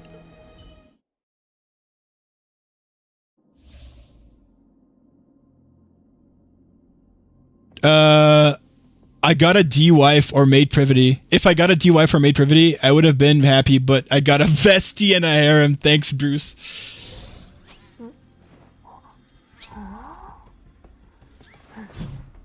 Nikke, sometimes Nikke just wants to fuck with you, doesn't it, dude?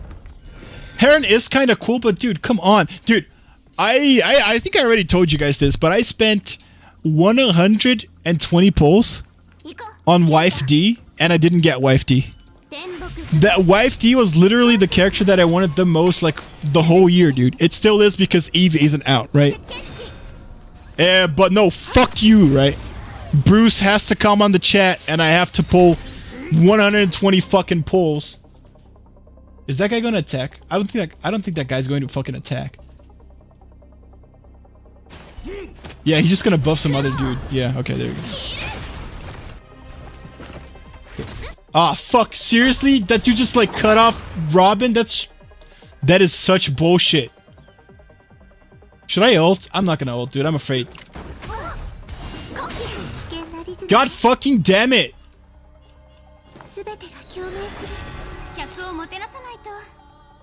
Yo, ult first. Is that gonna bring someone up? It did bring someone up, okay. Then we're gonna do this. We don't need to go negative here. We don't need to go negative here. But now we gotta do this. Come on. Yeah, there you go. Attack me again if you have the fucking balls. Come on, no balls, no balls. There you go. Get fucking wrecked. That's me, okay.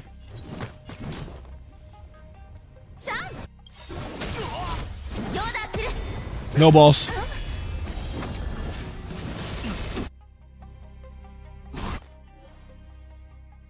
She is my... I never used her, and she's my 5th copy. Heron? It's your 5th copy of Heron? That's crazy. You got 5 Herons, dude.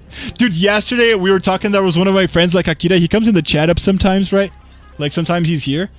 We were talking about it yesterday. He got his 7th core copy of Litter. And he's free to play, right? The dude's like almost 100% free to play. I think if you buy something, it's like the monthly blessing thing and that's all, right? Core 7. Like, we were making fun of him, right? Like, dude, it could have been like at least it's Litter, right? At least people use Litter to this day. It could have been like a Core 7 Exia or something, right? So it's not that bad.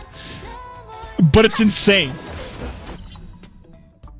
Is that guy gonna act? I don't think he's gonna act. Yeah, he's not. Yeah, okay, he didn't act. Ult? Nope. Come on, hit me. Hit me! Dude, Asuka plugin suit is gacha skin. Dude, that gacha skin looks so bad. You guys gotta agree with me.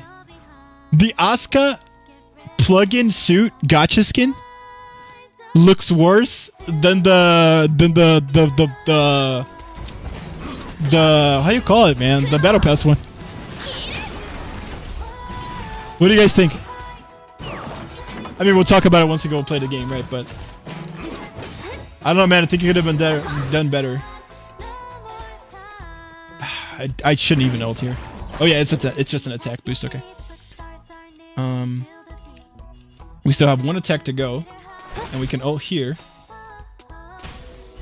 right?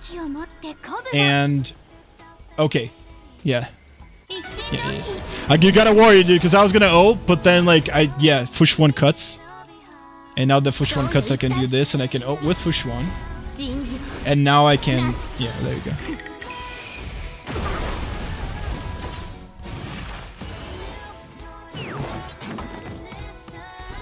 Hit me. Oh, come on, man. Oh, no, there you go. Okay, that was the ult. Yeah, there you go. Agreed, absolutely not worth it. Yeah, dude. I don't know what they were thinking, man.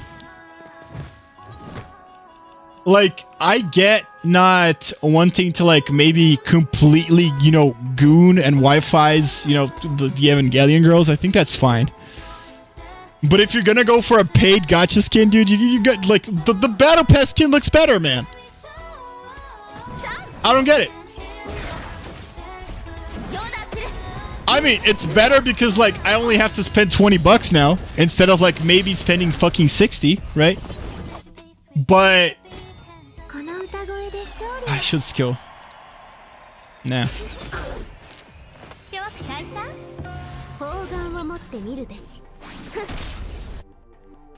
Oh, God damn it.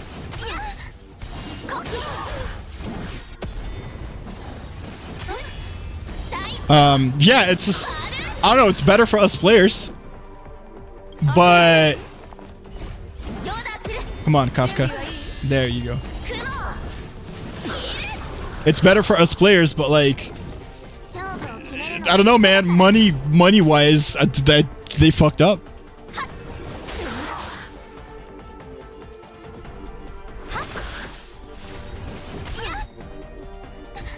Gonna attack. There we go.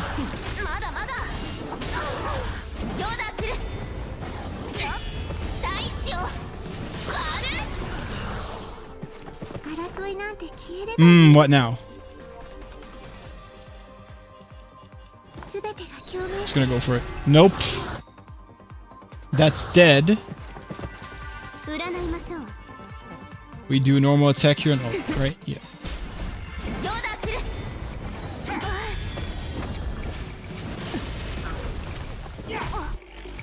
We still have no ult. Now we have Robin. Which is actually good that it cut off because it's gonna go to like, yeah. This is actually good. Now we can over here.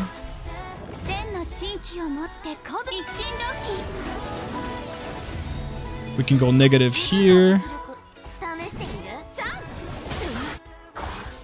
We need to go negative here. There you go.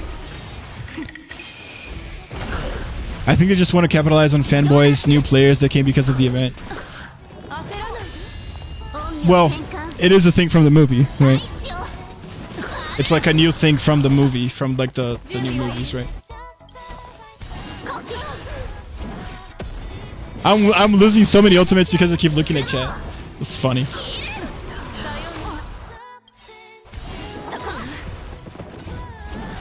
Okay, we made it to 30. We're good.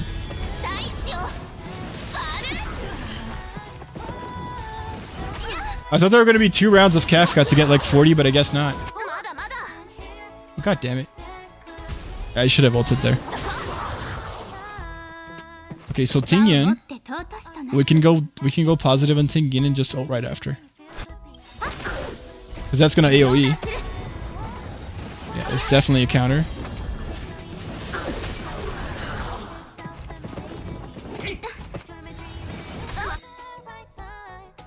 Yeah, Fish 1 goes first. Fish 1. Oh, we'll just do... Well, we'll go positive. And ult. Because that guy's definitely attacking. Come on. There you go. I really want to kill Kafka, dude. But I don't think it's going to happen. Unless again, I didn't get ult.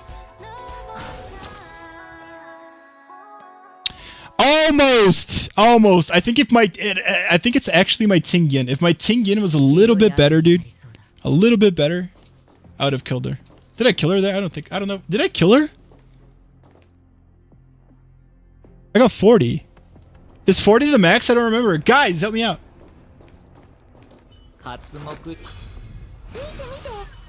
Like, the thing about the gacha skin is, like, it is a thing. Like, it is a thing in the movie, right? But, I don't know, man. Could have made it way cooler. Alright, let's go.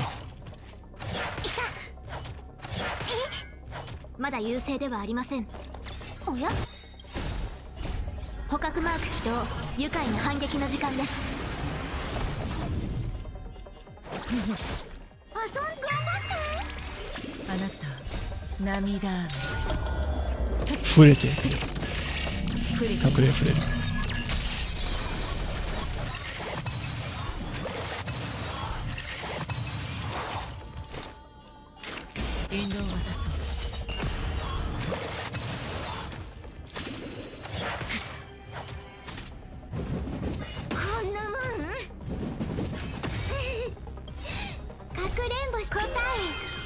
Bogo at Taco Bell, boys. I just got this fucking message. Maybe a full Acheron team wasn't a good idea, guys.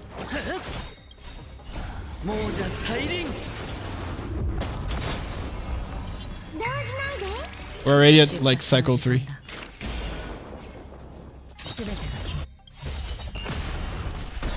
It takes too long to ult.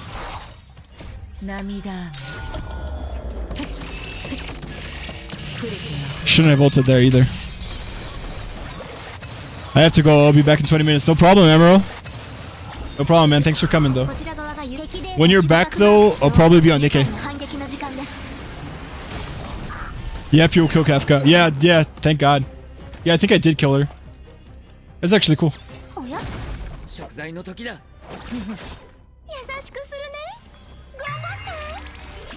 I really want to get at least 60 points so I don't have to do this shit again, dude.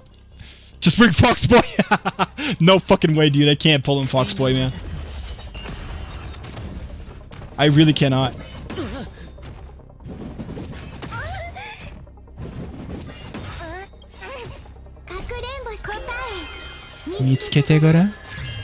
I can't, dude. I have like 12,000, dude. I can't spend. Like, Feixiao and Linkshot, dude? No way, man.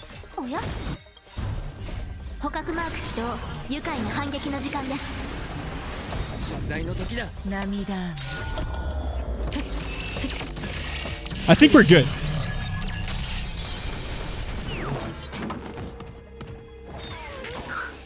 I think we're good.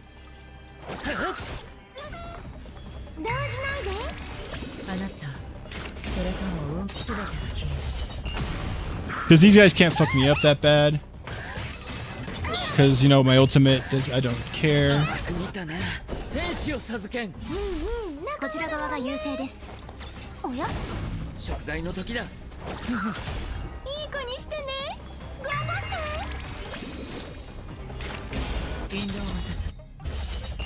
Let's wait until the spawn. Oh, really, man?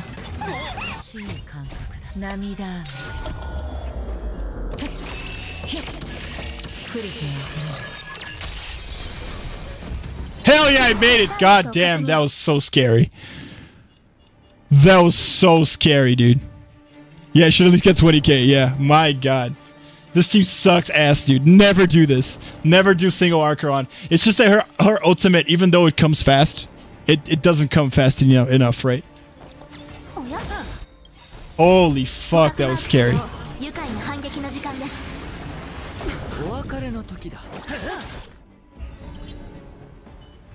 Easy clap. As expected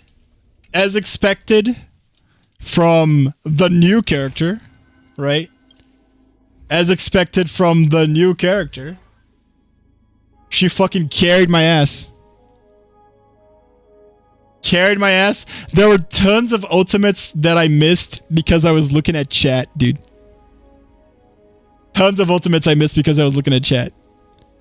Yeah, no. Note to self, guys. You know, focus. I actually think that Himeko Herta would have done way better. Here.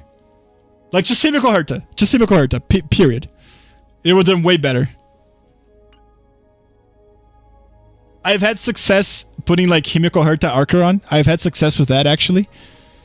But just Archeron, like, Archeron Hyper Carry? No. Not a good idea. Not a good idea. Her ultimate takes too long to come up. But it's cool, it's cool. We did it, boys. Easy clap. Come on. Punch. How's you guys' pulls? Pluto, how's your pulls, man? How'd it go? You had 20 more to do on Sparkle?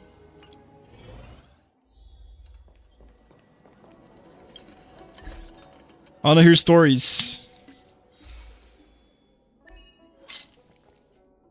Oh, dude, really? That sucks ass, man.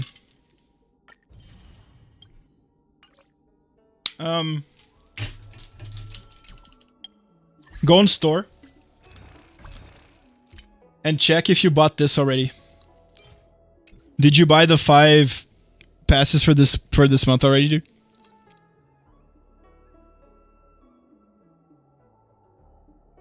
Check the store here, Polito. You got to check this out. And if you have already bought these 5 here, dude, I have plenty of story to get 50 pools before the banner is up. No, yeah, no, there's that too. But right now, check if you have these. I bought those a while ago. Okay. And how many points do you have here? Undying Starlight. That's the store right above. So Ember's Exchange, Starlight Exchange. How much of these do you have?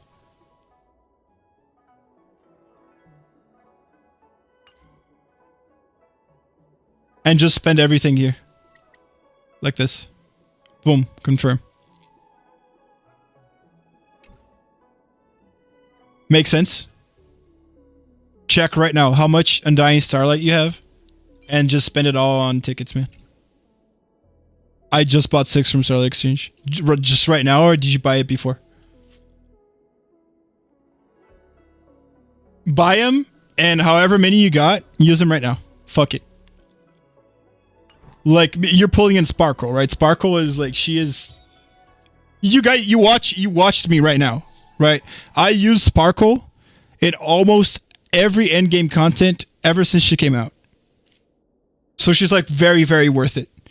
And there aren't any Harmony characters on like to be on the lookout for, at least right now. Like Linksha is a support character, but she isn't Harmony. So I think Sparkle's longevity in your account is really, really good. Really good character to go for. Really good character to go for. Fucking hair. How am I looking, dude? Am I looking like a jackass because of my hair? So weird. Oh, right now. Yeah, okay. Just, yeah, so you just, single warp. Fuck it. Just go. I'll be skipping on both, boys. Because, like, I don't think I need a U1 Sparkle. I just think I need to build my Sparkle better. Like what I told you guys before. And I definitely don't want this guy. So, yeah, no, Feixiao's coming out, dude. We're going to talk about her right now. That'll be cool. Okay, I think we've done all the content that we can, dude, for Star Rail. So we're going to go and we're going to do a guide video. We're going to do a guide video. Let's see, man.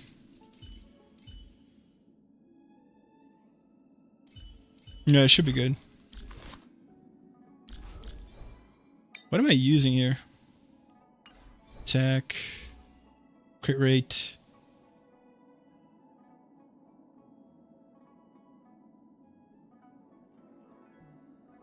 There's a lot of defense, though.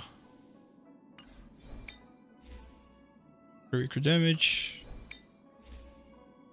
Whoa, this is good. I gotta farm this shit more now for Feixiao. We'll talk about it right now. What's up, Ivy? Welcome to the chat, man. How are you going? We're doing HSR today because I am literally about to start a pre-farm guide, like right now. We just finished HSR endgame content. We just finished Pure Fiction for HSR. Then now, so now what we're going to do is we're going to do a Feixiao pre-farm guide. Then I want to react to the new Feixiao video that came out. And I want to react to the fact that Archer was just confirmed in Honkai Star Rail. And that is insane. It's not the waifu that we were looking for. But I was talking to Bariba before, like, this kind of makes sense, dude. It kind of makes sense, and I think it's a David Young thing. Like, the HSR producer is the one that chose this. It wasn't even Nasu. I've actually been rebuilding Topaz on HSR. Yeah, dude, my Topaz isn't, like, Topaz is one of the characters I like to use the most. But mine isn't good at all. Like, she's 60, 140, dude. 137, like 24. She's all right. You know, you probably want this to be more in the lines of like 80, 160, right? Still keeping like speed above 134. It's all right. I just hate farming relics, man. I absolutely fucking hate farming relics, dude. My Topaz is like 5090. Dude, this is like... This is like 3 months. I am not kidding. I am not kidding you, dude. This was the best I could get with 3 months, dude, of farming shit for her, man. Archeron is 70. Ooh, that's really good. That's really good. I don't think my Archeron is that high. Yeah, 6170. Yeah, I'm like 10 below you on both, dude.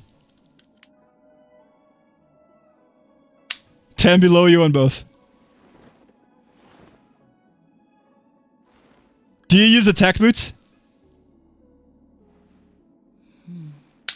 I don't know why, but HSR artifacts just roll horribly. Yeah, they do. And this here, dude. This here.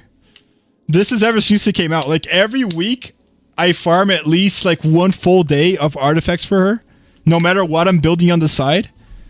And it does not help, dude. Do you run attack boots? Yeah, me too, man. I think these are absolutely fucking awesome, dude. Like 43% attack. There, hell yeah, dude. Dude, just rainbow for the win.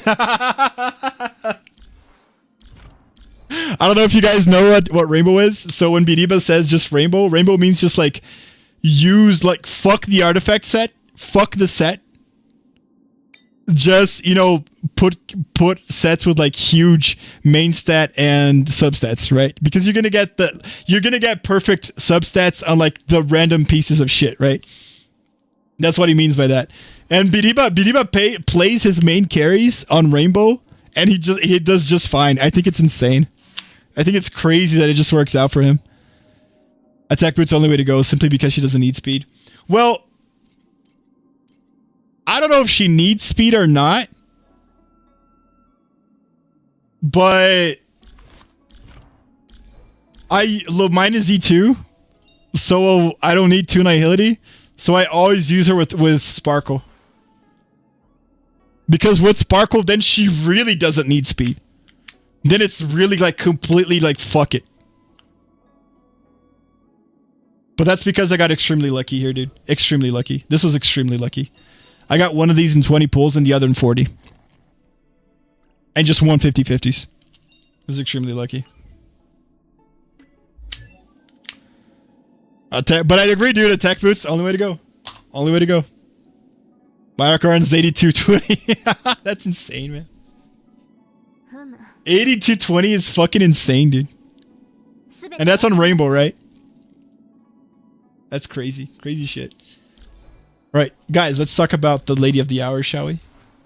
Let's stop simping for the best girl in the Hoyoverse. The best girl in the Hoyoverse. Okay? Let's stop simping for her for a while. Let's simp for the new girl. I finished all my quests on ZZZ. I really liked this Jane quest. Dude, I loved the Jane quest because it didn't have TVs in it. But the story, man, I'm sorry. I don't know. I think with the same setting, the story could have been way better. Way, way better. With the same setting. But as far as like not having TVs, dude, I was so happy, man. I was so happy.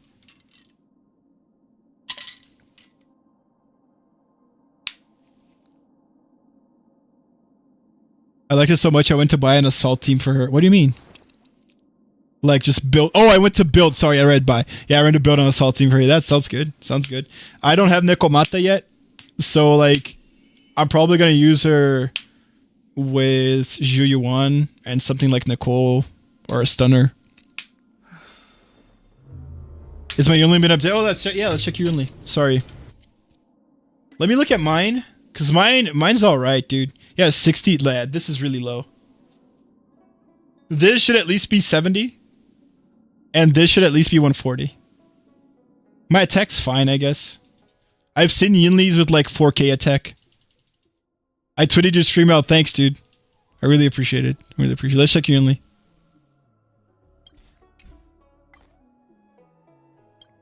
It's in Friendos. Yuki. There you go. Let's see. I think this is fine. I think 360 attack is fine. Like you just saw, I did 40k with like less attack than what you have probably. So this is really good, I think. Yeah, you're a little bit under, but I think it's because you're using on a fall of an Aeon, right? Yeah. What does this do again? Increase attack with 16 in this battle. This effect can stack up to 4 times after the wearer breaks an enemy's weakness. Increase damage dealt by. Oh, that's really good. Well, she looks fine, man. I think you should have no problem clearing Pure Fiction this week with her, the way it is. Did you clear Pure Fiction already? I think she looks fine. I don't think it's a problem at all.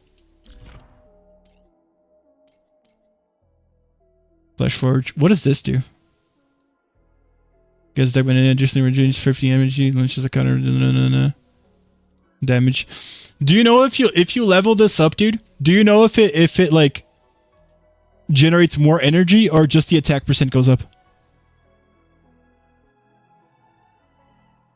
Nekomiya, Lucy, Piper. When I get Jane, she's gonna replace Piper. Yeah, because she's just a 5-star Piper, right? I haven't pulled since Robin. I don't know who to get. Maybe Linkshao would be a good one to get, dude. I'm working on traces. No. You're good. You're good. I'm not saying like, oh, you got to get your traces on. What I'm saying is like, if this only levels up the damage and not the energy, then it's really not that important. So you're good on doing this. I'd say like even before like getting this done, get this because this is really important. But like the attack boosts and the crit rate, because like you already have like more attack than what I do. So once you do get these, then dude, you're good, man. Because you're gonna get like 12% more attack. That's 300 something more attack, which means that you're gonna get close to 4k, which is like optimal. So your attack stat looks really good. Makes sense? So I think the attack stat is awesome. That's why I was looking at traces, just to see if I could tell you if your attack was still gonna go up or not, Let's check the relics.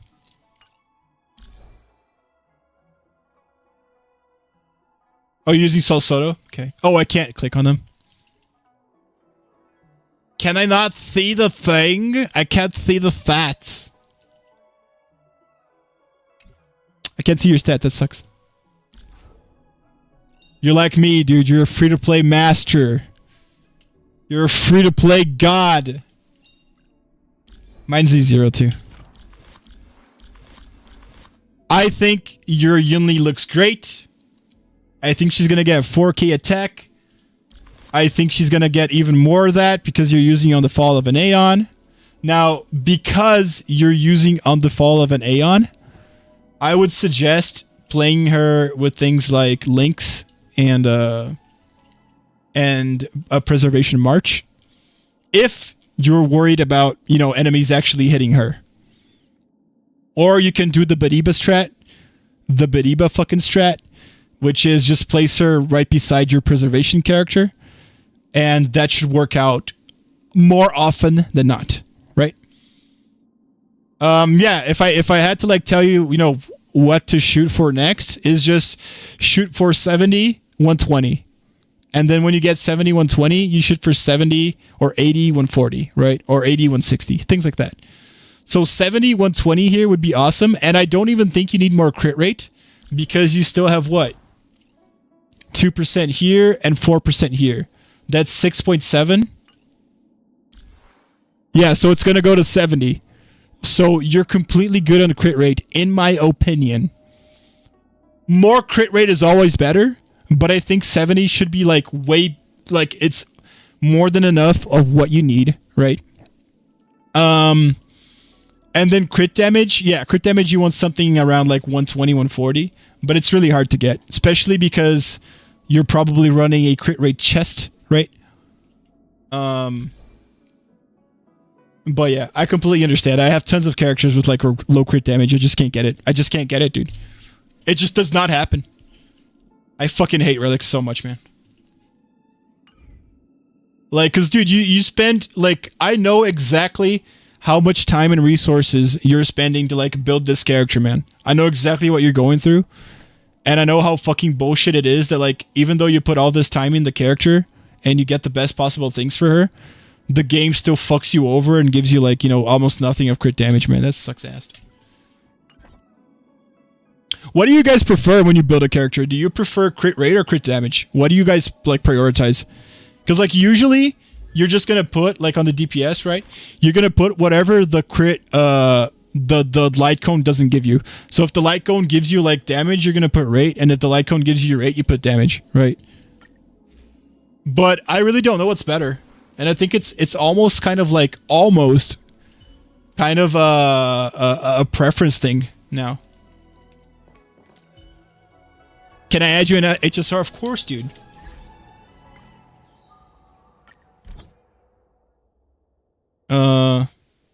There you go. Ivy, I'm on the America server though. You just got to make sure that we're on the same server, and then just go ahead and add that UID that I just posted on chat. I prefer rate, yeah. Can you use that one website to see builds? I know that the site gives you info on relic stats, like the Hoyoverse one. The Hoyoverse one. Can I find you there? Let me check. Hoyo Lab. Is it... Are you talking about Hoyo Lab?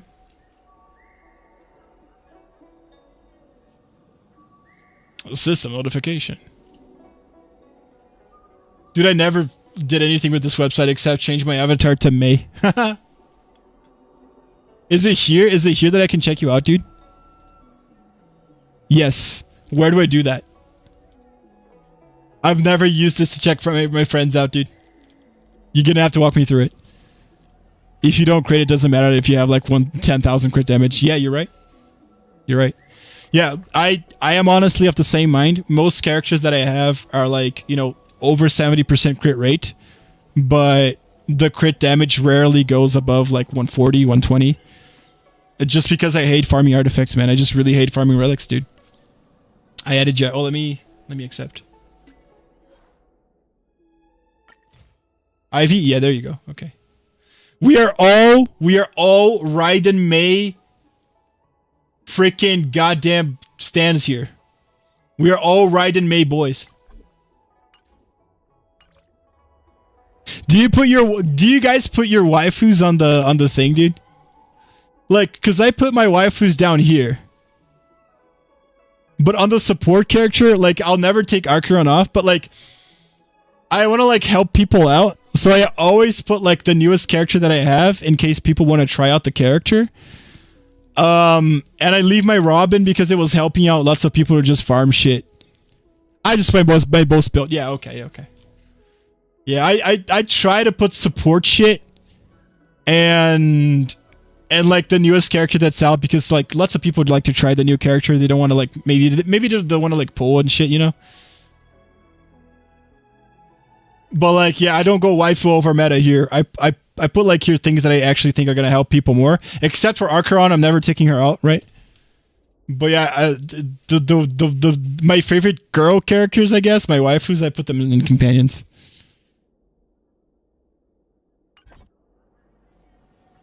I put my Aventurian on support, yeah, because he's a fucking insane support, right? Yeah, I agree with that. I think that's good. Also, check out my Archeron without buffs. My rate is and damage kind of low though. Really? Let's take a look, dudes. I gotta do the Feixiao guide. Okay, I'm gonna look at your Archeron. Then we're gonna have to do the guide. Okay. I just don't want to like finish stream and not do the guide. Let me go to friends here. What else do you guys put on? Oh, I put my Adventure in my support. It's a site where you put players UID and see the builds. It's not Hoyo Lab. Oh god. Okay, hold on. Do you know the name of the website, Raiden? UID Star Rail Builds. Character Build Showcase website? Is it this one? No, that's not it. Fuck you. Fuck you. Fuck you. Flashfire.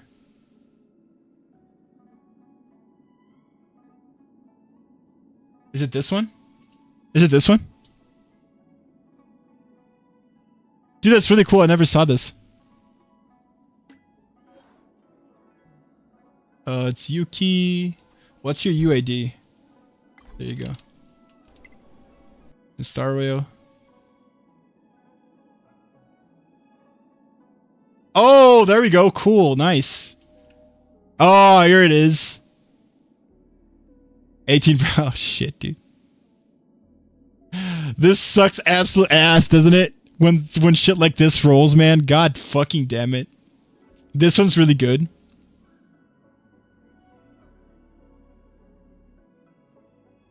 This is really good.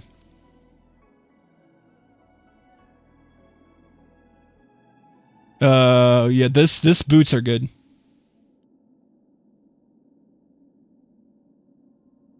Ah, shit, dude. You gotta change this one. This one's fine. We gotta change this one, dude. Farm this fucking thing, dude. Farm this fucking thing, dude. Let's see planar sets. This is fine. I mean, at least it has one, right? This one's really good. Yeah, it's crit damage too. Shit. Yeah, same build. Same build I use.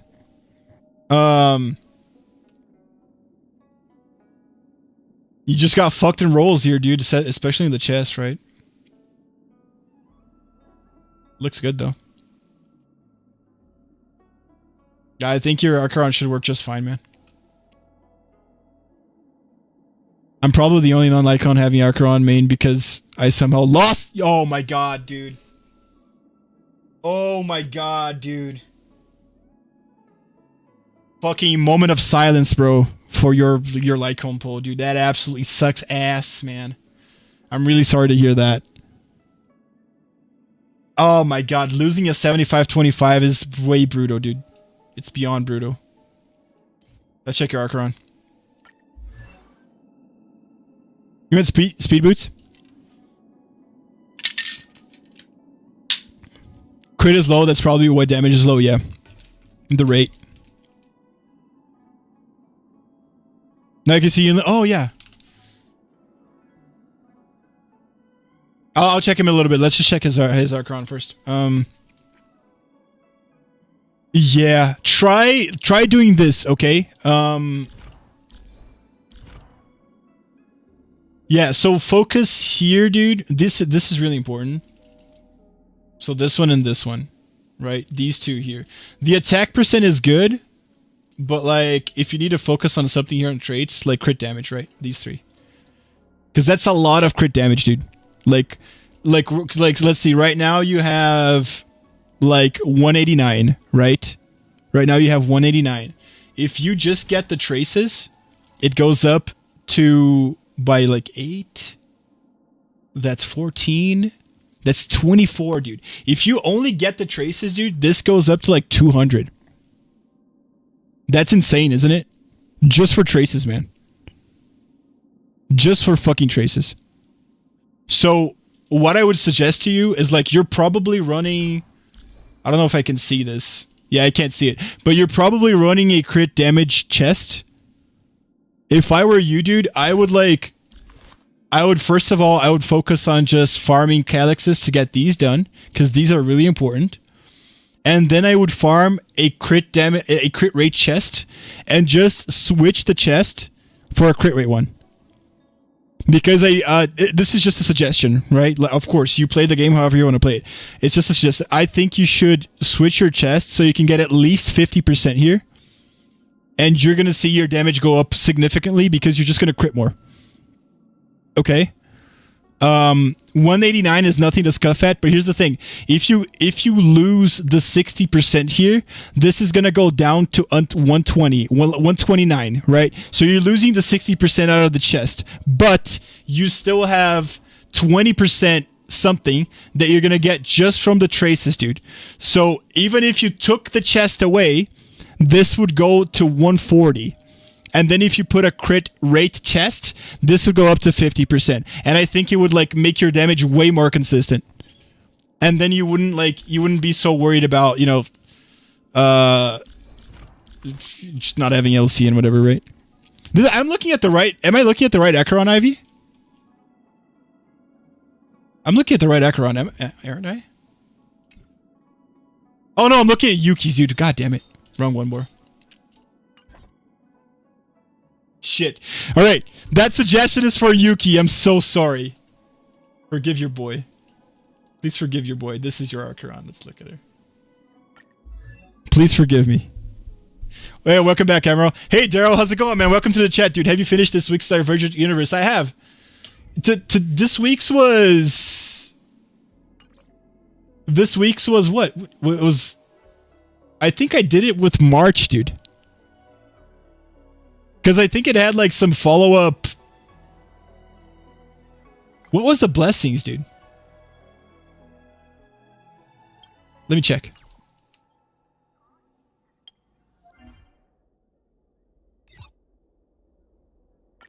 Let me check real quick. I want to answer Daryl because it's a really fast question. Then I'll look at your... Oh, Acheron's looking like... It was funny because I saw that it had a light cone and I was like, well, he just fucking told me that he didn't have a light cone. I was like, God damn it. Yeah, it was... Yeah, no. I did it with... I finished this week's with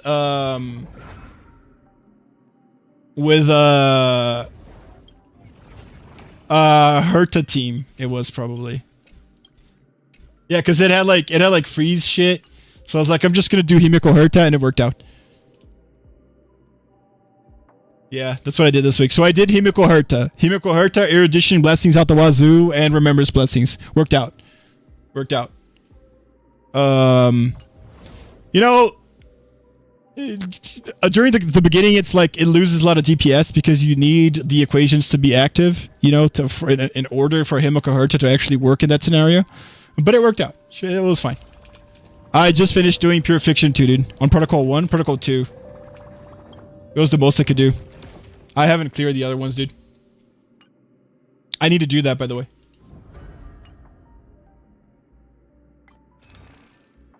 Because I literally just found out that, like, you can get this upper. I didn't read, so I started doing it this week, dude. Okay, let's check, let's check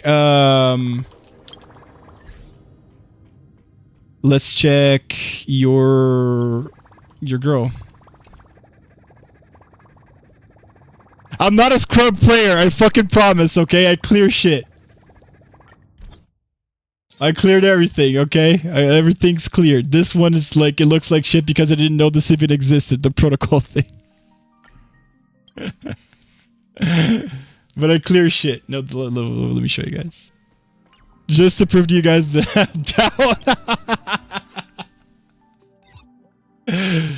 No.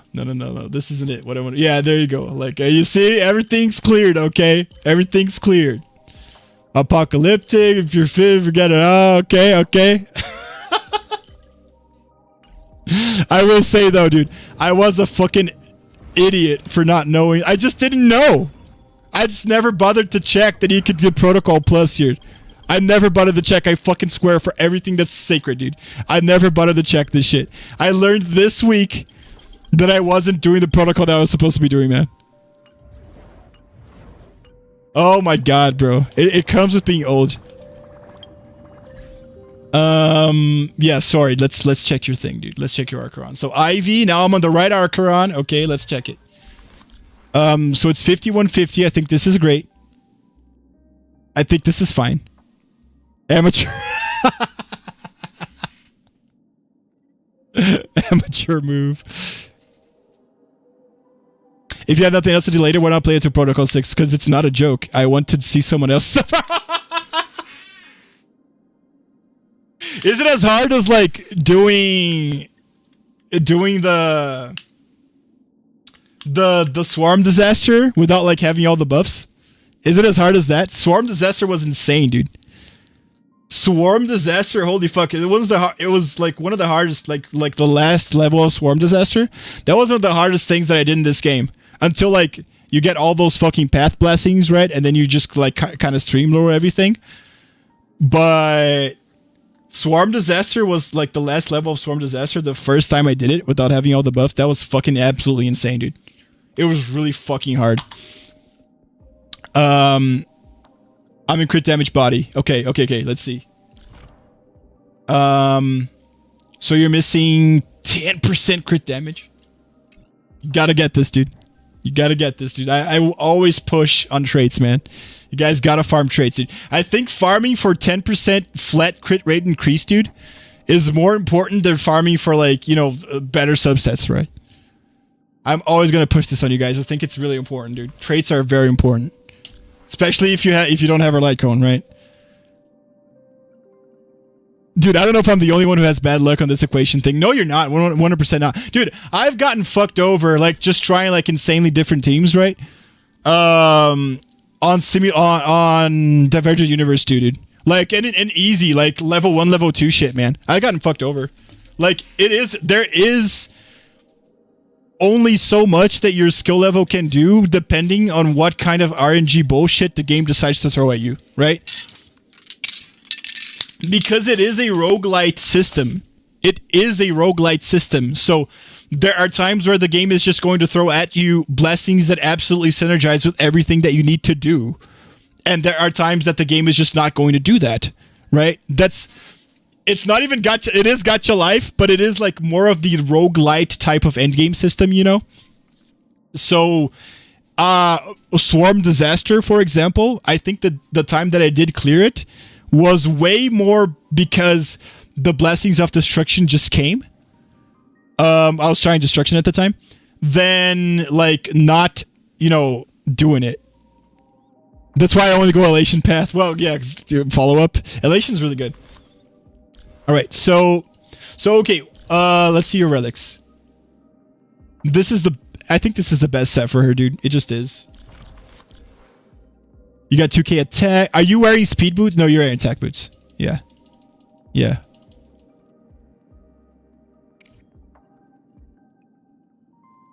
Yeah, that's good attack.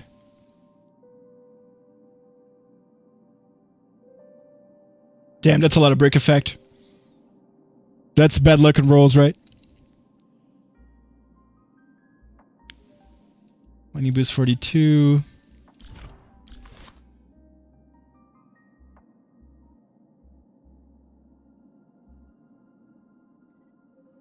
Is this is a 5? No, this is a 4-star Lycone, right? Where do you get this? Do you get this? Do you get this on a Herta store, or do you get this on Memory of Chaos store? Bump this up to S5, dude. That's another thing that's really important. Let me check your rolls.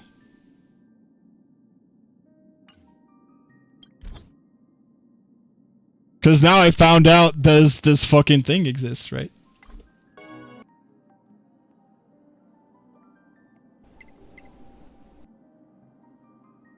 That's bullshit. Wait.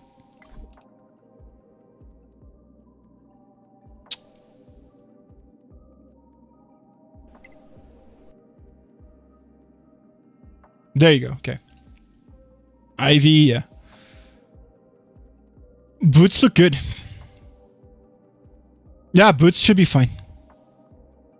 A 10% break effect, yeah. That's bad rolls. Chest isn't that bad either.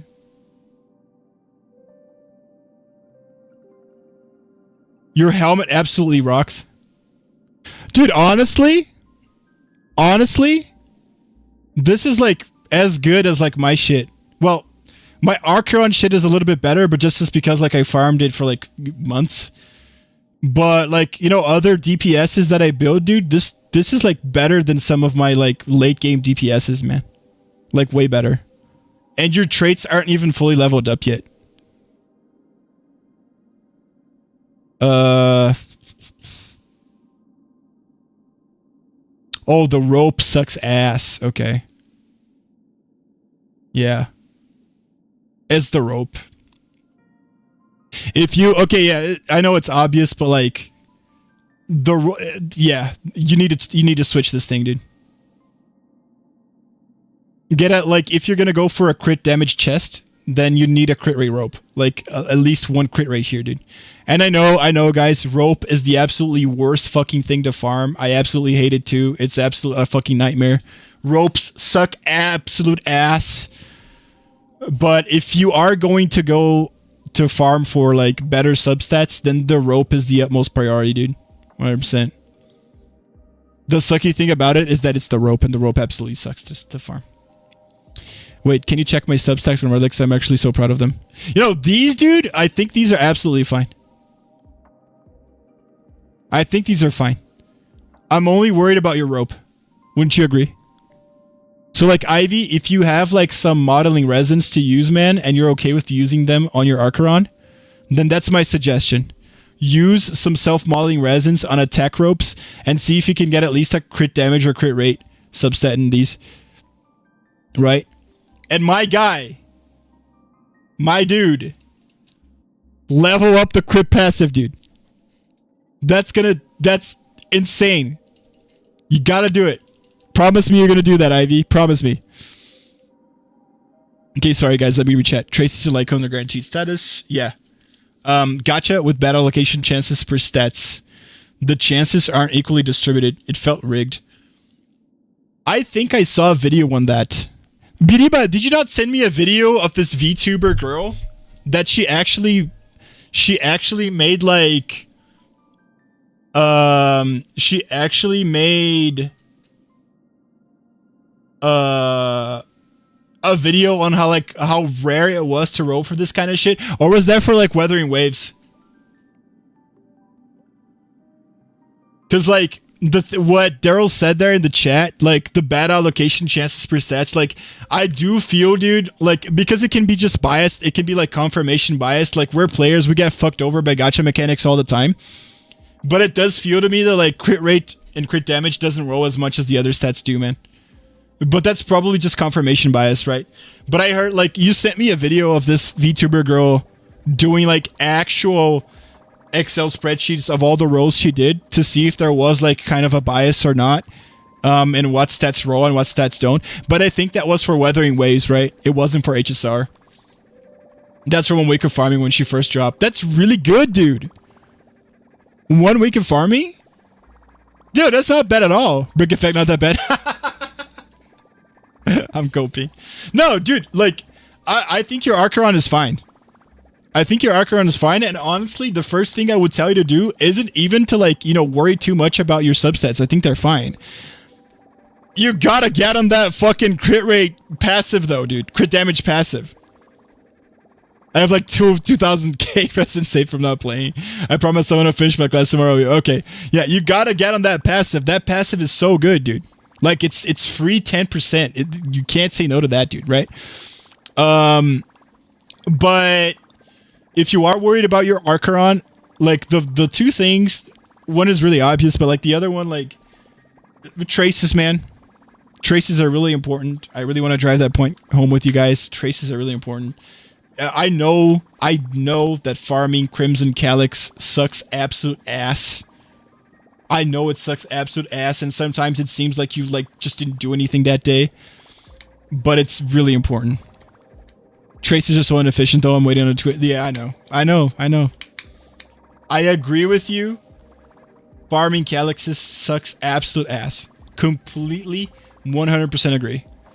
But I will stand firmly on the opinion that I think even though they are inefficient and they suck, I think they are more important because those passives are just insane.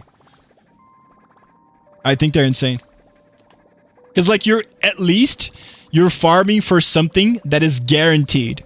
Like, if you farm for 3 days on Calyxes, you are guaranteed to get 10% crit damage, right?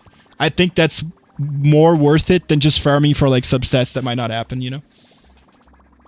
The bad allocation I saw was from Genshin. It wasn't theorized. It was picked through Genshin's system. So it was data mined. It's a Hoyoverse game, so I assume HSR does it too. And if HSR does it too, then ZZ does it too. The thing is, like, the gacha system here, right? The fact that there's a soft pity on the 75th pull onwards, and the fact that the like 20% of players actually get 5 stars from the first 2 rolls is the exact same as Genshin Impact. The exact same thing. So if the gacha mechanics, are the exact same thing, and if Daryl's saying that, you know, in Genshin Impact it was proved through data mine that it is kind of rigged, then I would say that Daryl is right, and that the RNG mechanics, the RNG algorithm for the relics are the exact same here too. Now, I'm honestly a bit more radical when it comes to relics and artifacts. I don't think that they help the game at all. I don't think that people would stop playing the game if it took them like 2 weeks to build their characters with good relics. Some people think people would. Some people think that the relic system is good for the game. I don't think it is. That's just my opinion. So as far as relics go, I think they're like very unnecessary. I think the fact that the game already gatekeeps you in your calyx farms, in your ascension material farms, and I think it's okay to like have relics with main stats. Like I think it's okay for you to like farm main stats and relics, right? The main stats I think are fine. I think those 3 to 6 weeks that you spend maxing out a character is way more than they need for people to keep playing the game and keep building new characters. And then they're going to want to use the character, right? I don't think substats are necessary at all. If the game had PvP, like what Epic 7 has, then I do think substats are necessary. Because that's the difference it's going to make on PvP, right? But this game does not have PvP. It is a casual single player game with an endgame mode that is only single player. But I don't know. Yeah. Down with the substats. That's my opinion. I don't know if all gachas do that. I played Brave Frontier, but I never understood what gacha was. Euros 2012. Oh my god. It's very missed. That's insane. The first gacha game I ever played was Final Fantasy Brave Exvius, and then subsequently Fire Emblem Heroes back in 2017. And then at the end of 2017, when Fate Grand Order came out, obviously I played Fate Grand Order because Type Moon is my favorite thing ever, right? We're going to talk about that in a little bit. Yeah, people still play FGO. That's the thing. And those games don't have a relic system, right? Of course, they don't make as money as Warriorverse games. They don't make as much money as Warriorverse games, but they're still alive and they're fine, right? Brave Exvius sucks ass though. Don't play that game. But Fire Emblem Heroes is okay to this day, man. It's doing fine. And I really don't think that... substats and relics, dude, are that good for the game like people say. I think that attractive characters, cool-looking characters, and fun gameplay are way, way, way, way, way more important for player retention than farming for substats, dude. But that's just me. You guys are welcome to disagree. No problem on that. I love playing Brave Frontier. I never played that one, dude. That's insane. Is it like what is it a Japanese gacha? My first gacha game was unironically Genshin Impact. That's fine. Genshin Impact was like the first gacha game for lots of people, dude. There's nothing to be ashamed of for that. I think Genshin Impact was an insane thing, and really, it was something really, really good for the gacha community as a whole, because it broke that wall of mobile gaming for so many people, dude. I think Genshin Impact was really good in that regard. It sucks that the server shut down. Oh, it's down. It's down. Yeah, that sucks. I played all of Inazuma on my phone. My god. Genshin was my first serious gacha. Yeah, I prefer mobile Genshin than PC. Does it look better? Does it like play better or something? I never played it. I never played Genshin on PC. I only played Genshin on PS4. Not even on not even mobile. But all the other games I play on PC now, right? Because I stream. And a good story. The good story thing is my most important thing. It's the main reason why I play gacha games. Okay, let me think. We're gonna do a guide, okay, guys? So I am going to keep answering your questions in chat. So please keep typing on chat. There's absolutely no problem. But we're gonna do a Feixiao pre-farm guide, okay? I'm gonna be posting this on YouTube too for people who can't watch us right now.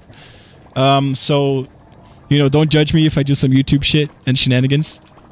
I want to get the channel to be bigger, man, and the pre-farm guides are really helping me out, okay? Don't judge me. Come on.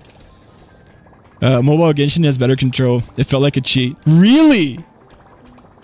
Hi, YouTube. No, hold on, Amaral. Come on, man. Let me start. Just a second. I gotta pull it up. I gotta pull the girl up. Hunter.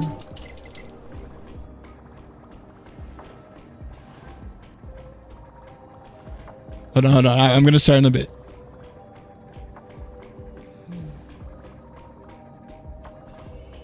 I should have pulled this up before stream started, but like I went on a hike today, like I told you guys, and then fucking I got home like exactly in the time to like the exact time to start streaming, right?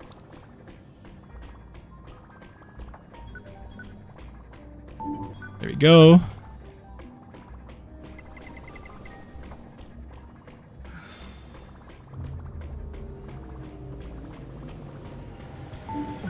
That's our general. Dude, she looks so good. She looks so good, dude. The gunblade, bro. Don't tell me what to do. The only bad with mobile Genshin is how bad your phone is. It's prone to overheating. Plus the processor and the GPU must handle the game well. That sounds really bad for like people in my home country like Brazil. Like our phones just suck ass there, dude. They're so expensive. That's why I love the fact that it's now on Xbox, dude. Whoa, that lady is pretty. She is, dude. We're gonna talk about her right now. Okay, hold on. Okay, let me look at my... Dude, my hair looks like shit. Looks fine, whatever. Shit, whatever. For show. Alright. What it is. Alright, so we're gonna do a Feixiao pre-farm guide, okay? So, Feixiao pre-farm guide. I've been really excited for this character, and it's literally for one thing and one thing only. Well, maybe two, I guess. So, first of all, let me put this here. She uses a gunblade, okay? You can't really get cooler than this to me. Just because she uses it. Like, the gunblade is like the defining factor of why I'm gonna destroy my fucking wallet if I need to here. It just is. Alright, the gunblade is just too fucking cool to pass out. Plus, she's a fucking badass character. So, right now, guys, we are going to take a good look on what we need to pre-farm if you guys want to fully max out your Feixiao day one. Okay? It's actually going to be possible to do it, provided that you guys save a little bit of stamina or some fuels. Okay? For sure. If I'm not wrong, Genshin killed some phones on release. Did it really? Did it really? My mom's phone. I downloaded it. Didn't even pass the Dwalin fight. But did the phone die? Lightning Farron? That's her name. Lightning's last name is Farron. Like Claire Farron? Yeah, Lightning. I don't know, man. I'm a huge Final Fantasy fucking bitch. But I low-key think Feixiao is a little bit cooler than Lightning. Just saying. I'm saying cooler, okay? I'm not gonna get into their character. I'm just saying design-wise, alright? I love Tetsuya Nomura as much as the fucking next guy. You guys better fucking believe me, okay? But I think she looks better. No, Dwalin was not showing on the screen. My god, bro, that's crazy. Well, to be fair, dude, the game, especially for a 2019 game, the game was probably way ahead of its time as far as, like, you know, a gacha mobile game was, right? Because even compared to, like, their other game, Wait, let me leave this, because these fucking things keep dancing here. It's freaking me the fuck out. God fucking damn it.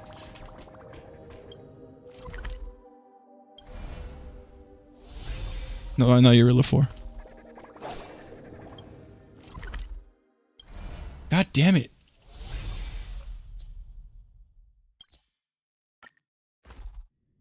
There we go. Now we have a good song playing.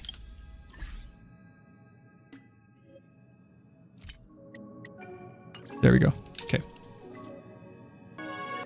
All right. No, Dwellers on show. Yeah, that's crazy. All right. So continuing on. So I'm gonna do my absolute best here right now, guys, to teach you guys, or just to help you guys out in what materials you actually are going to need to be able to like fully max out, or you know, just get your Feixiao to the best possible states that you can get her to when she comes out, right? All right. Let me think. Where should we start? So just so you guys know, the information that I get is from a data mining site called Honey Hunter World, right? Everybody gets the information from this website as far as guides like this do, right? This is a very, very trustworthy site, and I say that because I've been using this site to pre-build my characters for months now, right? So if you guys ever need to, it is called starrayo.honeyhunterworld.com, and then you just pick the character that you want to look at, all right? If you want to see it for yourself. So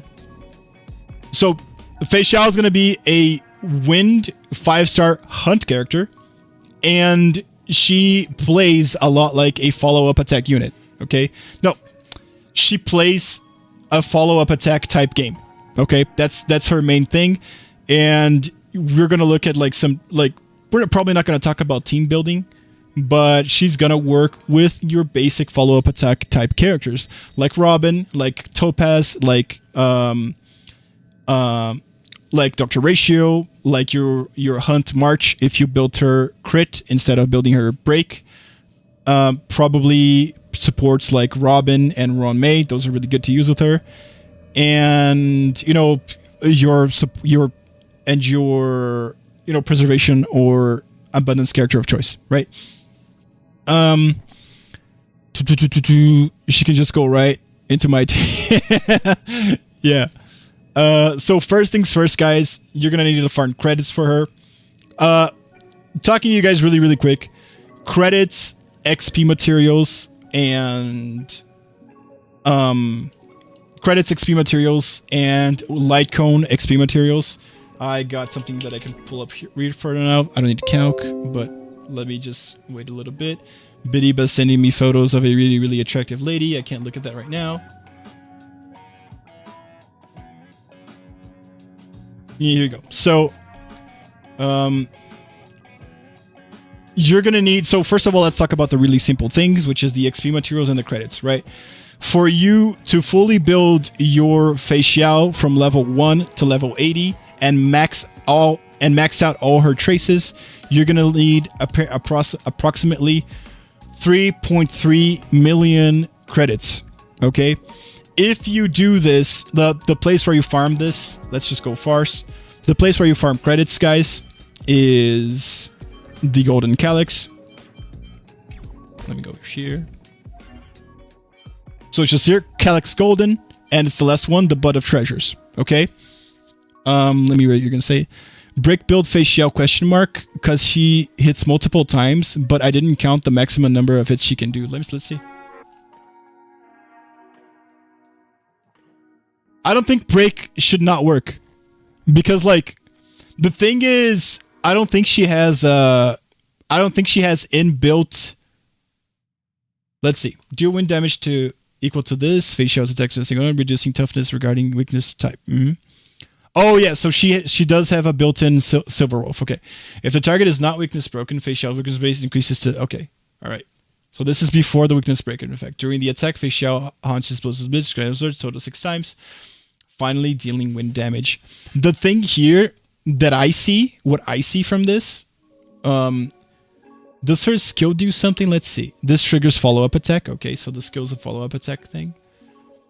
On the other hand, make it 6 point to 12 point. Feixiao gain 1 point for just a second. I don't have teammates, so it's a follow-up attack. Okay, so it's a follow-up attack thing, whatever the fuck, right? So what happens here, what I'll tell you with the brick build, from this 30-second read, okay, from this 30-second read, the cool thing about a possible break build is that she's going to break that motherfucking weakness, right? Because if the target is not weakness broken, then the weakness break efficiency increases by 100%, and she attacks 6 fucking times.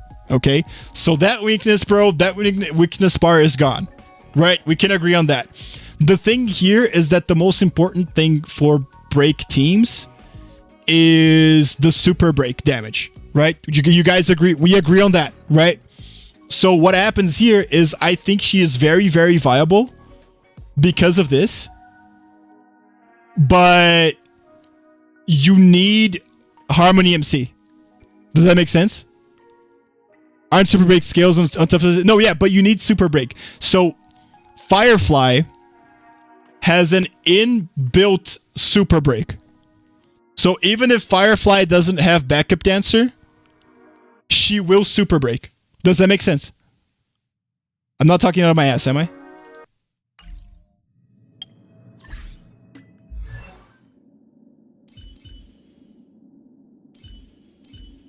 Where's my girl? Yeah. Because the break damage up by Sam targets 20%. Lightning to the current range. Countdown timer. Break damage up by Sam to the enemy targets 20%. Like, does that make sense? Does that make sense? Yeah. See, Harmony. Yeah. So here's my opinion. I think she does work really well with... Not really well. She will work as a break unit, but you need Harmony MC. Because if she doesn't have backup dancer, she's not gonna, be an actual good break damage unit. Should probably make a super break team. You should. Super break teams are insane right now. They're really good. And if you don't have Firefly, you can just use March. She's like a 4-star, that does the same thing. Not the same thing, but she can be substituted for a 4-star March. So yeah. So I hope that answers your question, Darrow. I think it is a plausible way to build her. But you need Harmony MC. You just need the backup dancer, or else we're fucked, right? She's gonna lose a ton of DPS if you don't have that. So yeah, what were you talking about? We were talking about credits, right? Yeah, guys. So overall, you're gonna need 3 million credits, something like that. If you have 0 credits, that equals to about 13,000 stamina being spent specifically on the Golden Calyx, and that takes you roughly 5 to 6 days of farming. Okay?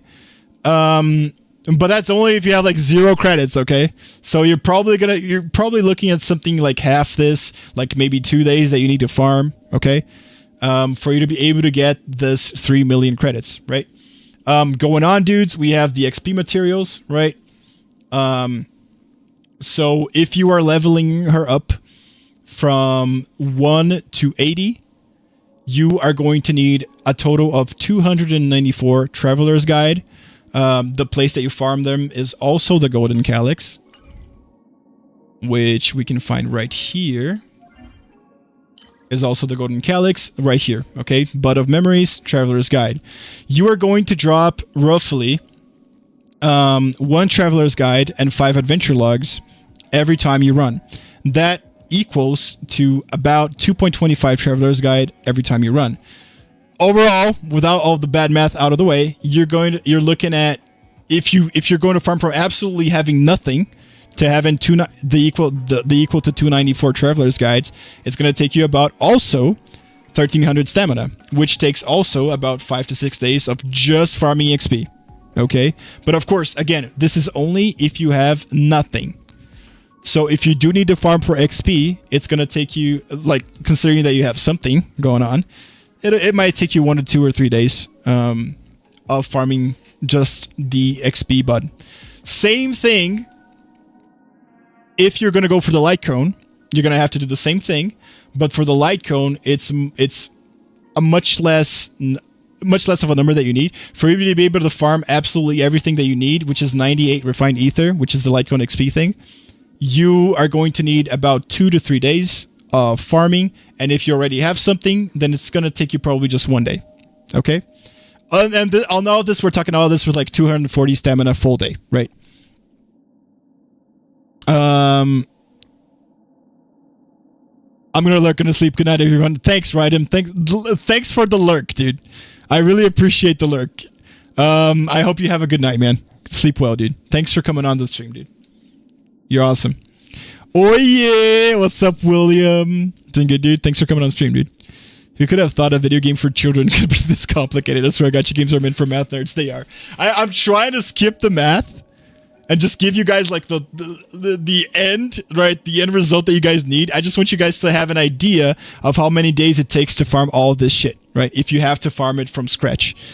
But it is a lot of fucking math. You just have to do it. It is what it is, man. I'm contemplating if I even will pull for her. I can get Jiao Chu now, but Nihility is bad at Divergent Universe. Not bad, but I haven't tried Nihility on Divergent Universe. Well, he's really good with Archeron, that's all I can tell you. The reason why me personally I'm not going for Jiao Chu right now is because I'll just keep using my Pela. I don't care. I don't give a shit. I'll just keep using my Pela instead of him. And I need to save because I really want to pull on her, on Feixiao, and I want to pull on Linkshot that comes right after her. So I need to save. I can't even like... I honestly can't even think about pulling him from Jiao Chu right now, man. Is what it is. Okay, so we're looking at a week, maybe more.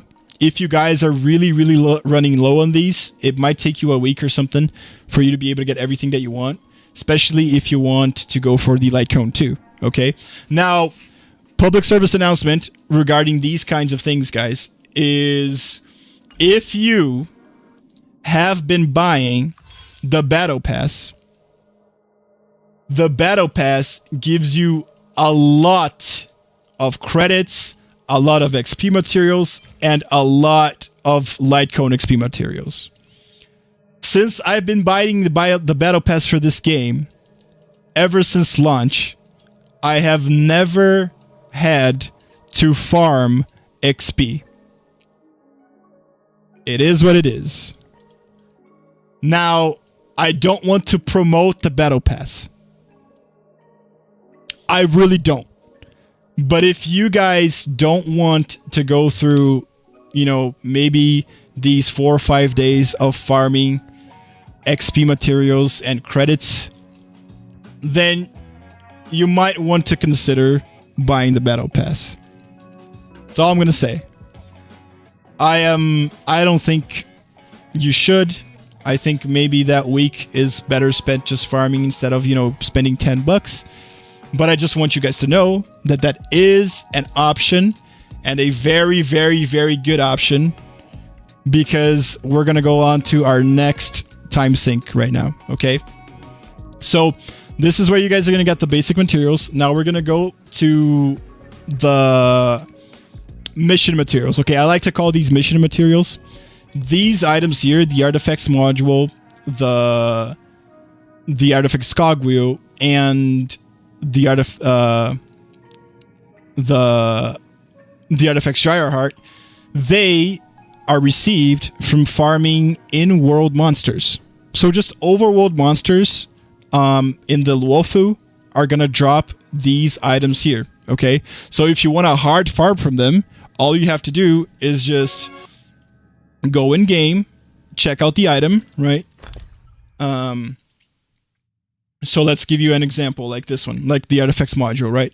And then you check the sources, right? And you can see like in which enemies you are able to like farm them from, right?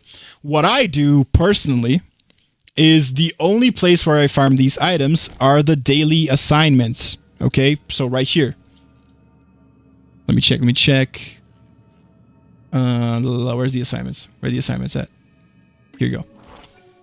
So right here, right? Ever since I started playing this game, like day one, I knew that Hoyoverse was gonna make this a fucking nightmare to farm if you didn't put your characters to do this, right? So I've been farming this ever since day one. I do this every single day.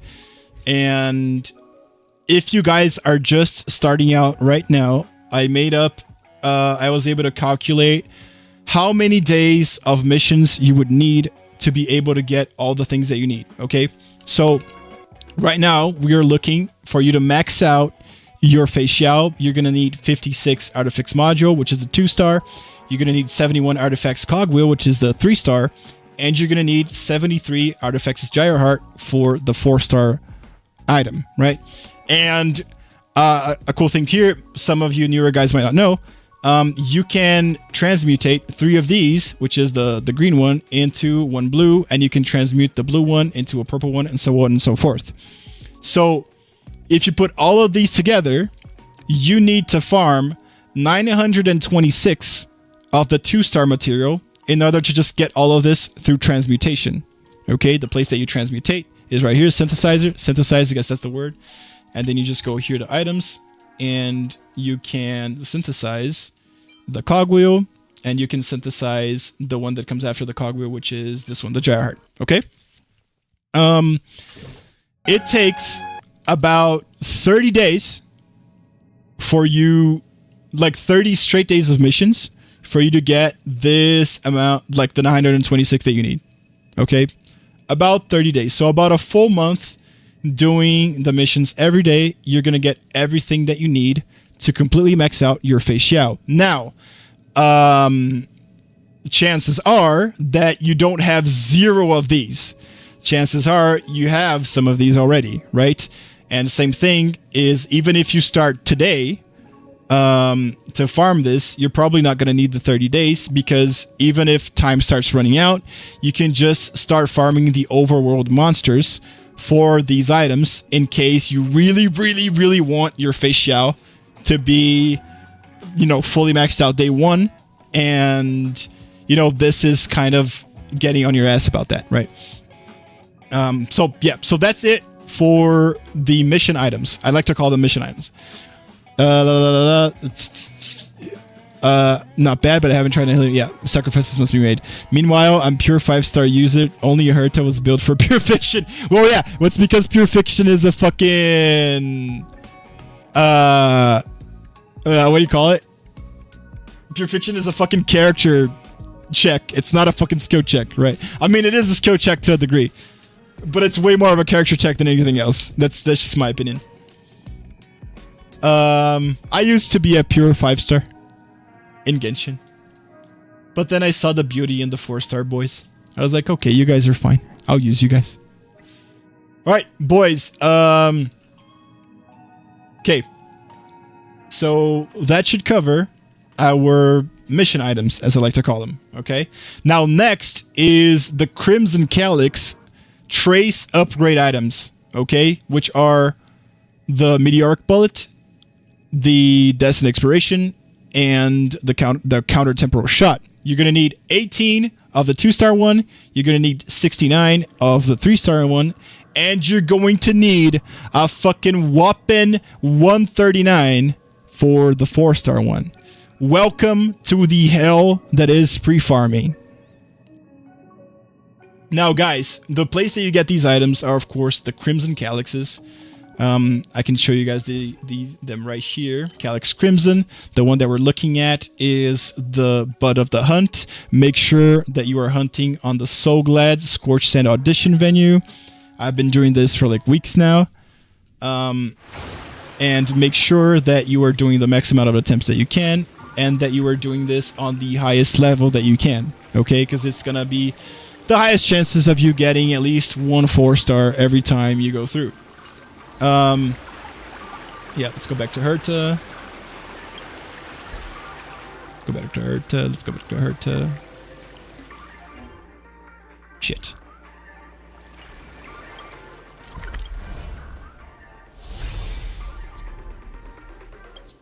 Okay. Alright, let's go. Let's continue.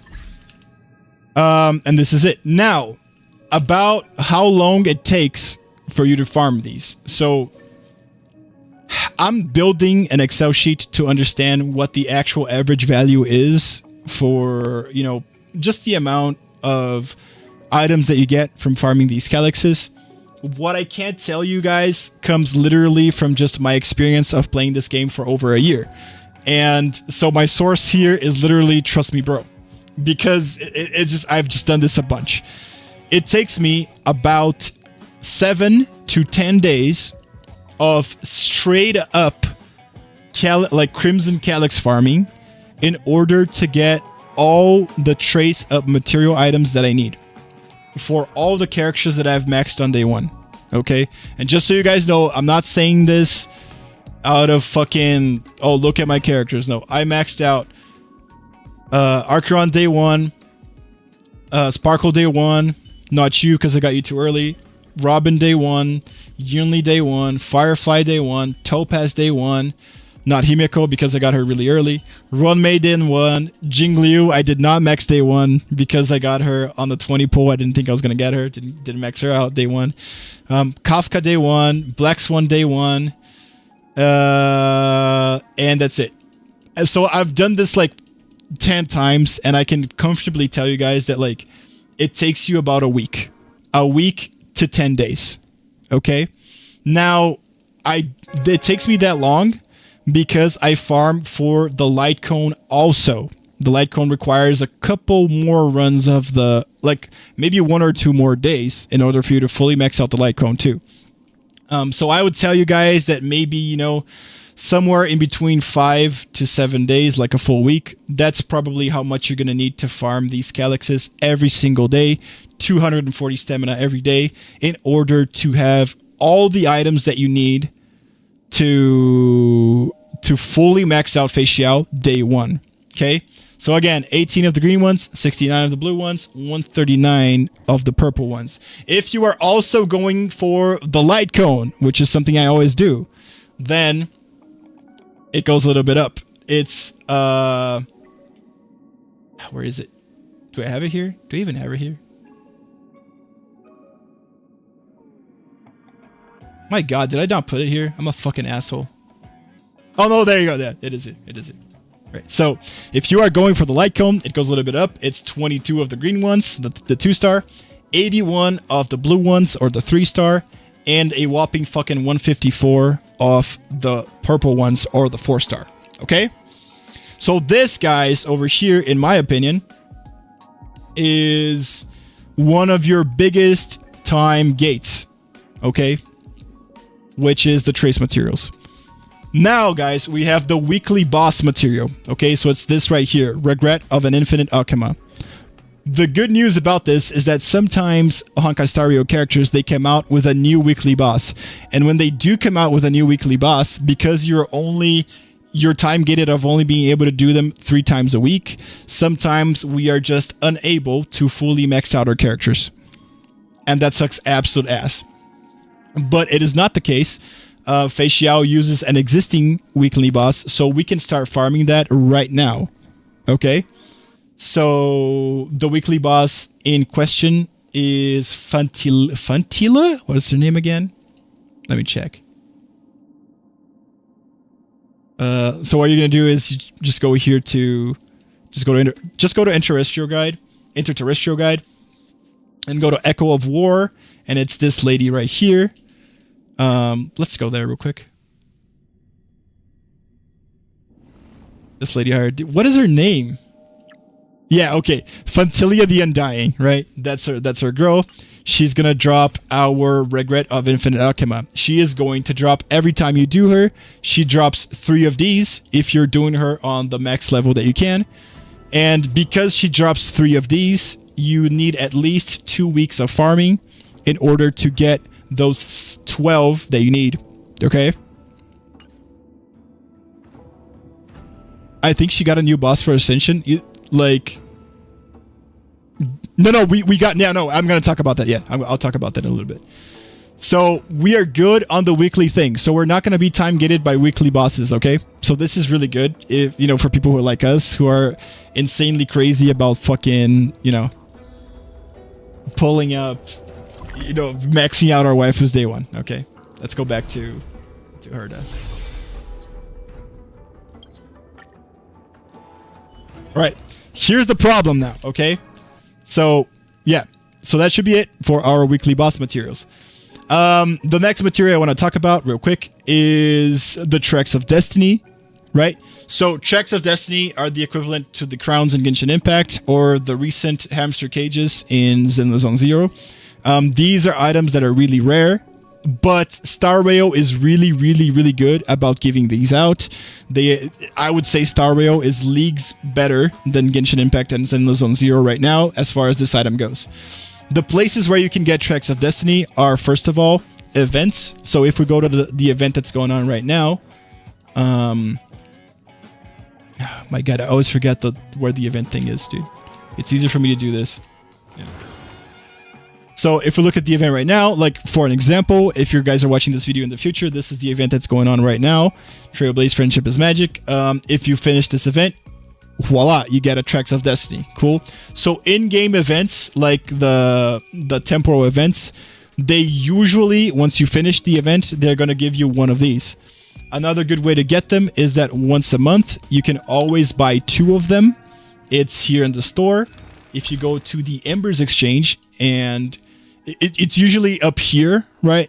But once a month, you can buy 2 of these, and that is awesome, right? There's 2 of these. They're really easy to get as long as you're just pulling on characters, right? Just a good tip overall, be sure you always leave like 900 Undying Embers here, because that's going to guarantee you the 5 tickets, the 5 limited tickets, the 5 non-limited tickets, and the 2 Treks of Destiny whenever the new month rolls in, right? This you can get once a month. You can also use your Undying Starlights to exchange for Treks of Destiny. Now, I would heavily suggest to not do this, because these are way better spent, in my opinion, on limited tickets. So you can get characters, dude, right? So maybe not buy them here, okay? I'm just telling you guys, you could if you really, really fucking needed to. But maybe not, okay? Maybe not buy them here. Definitely buy them here twice a month. Very cheap. You're good. But don't buy them here. Another place that you can get this, which is really cool, is the simulated universe itself. So either normal simulated universe, dude, just everything like the Divergent universe, whatever the fuck you want to do that has to do with the SU, man. Once you complete this every week, you get one. Every week. You get one for free every week just for completing your simulated universe score, dude. This is absolutely awesome. Okay. I think MOC store has it too. Let's just check it in case, man. Just in case. Because I want to be able to give you guys all the information you need, right? I think MOC store has it too. Let me check.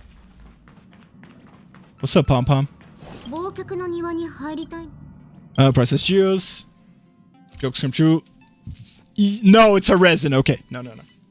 I confused. I confused this. Yeah. It's a resin. What the fuck is playing? Oh, it's a commercial. That was weird, sorry. Okay. Let's go back to fucking Herda, because I like the song. I need to go back to Herda because I like the song. Don't judge. Don't fucking judge. Okay. The time period for farming is crazy. Yeah, it's insane. It's a lot of fucking time, dude. It's a lot of fucking time. Alright, boys. I hope I was able to help out. Okay, so this covered us. Okay. So now we just covered Treks of Destiny. I hope that's okay. I hope that's like... I hope I gave you guys tons of... I hope I gave you guys all the options that you have to actually get this item. It is an item that the longer you play the game, the easier it is for you to have all of 8 when you need to max out a character. Unless you have been going completely crazy in maxing out every character that you got in Honkai Star Rail, you shouldn't have too much of an issue having 8 of these around. Okay. Oh, last place. Sorry, guys. Again, I am not advocating for this, but if you do buy the Nameless Honor, then I'm pretty sure you get 4 of these. So 1, 2 here.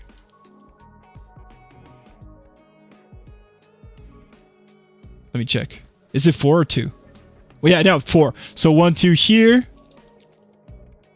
And 1, 2 here. You're going to get 2 regardless just by doing the battle pass. You don't need to buy it. But if you want 4 out of this, then you have to buy the $10 one. Okay? So another place, battle pass gives you these. Your Trailblaze level, like the Trailblaze level rewards, probably give you some of these too. But that's a one-time thing, so I usually don't mention it.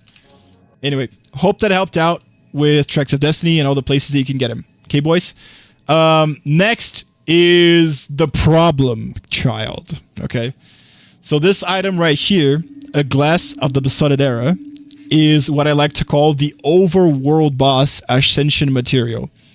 So this item is gotten from here on the Interestral Guide. They're called the Stagnant Shadow. Okay? I call them overworld bosses because that's what they are in Genshin. All the farming talk, obviously. Good night, everyone. Good night, dude. Thanks for coming, Amaro. I'll do Nikke tomorrow, okay? But I'm going to be a little bit earlier, dude. Okay? I'm going to do Nikke a little bit earlier. If you're, like, I don't know if you're able to come a little bit earlier. Like, it'll be like 8 p.m. for you. But I will do Nikke tomorrow, 100%. But anyway, thanks for coming, dude. I appreciate... Orcs for me? Awesome, okay. All right. I appreciate you coming, dude. Thanks for coming, man. It was really cool. Really cool to see you. Good night, dude. I hope you have a good one. We're going to do some reacts later too, okay, guys? So you guys don't sleep. Right, so this item right here. Yeah, thanks, dude.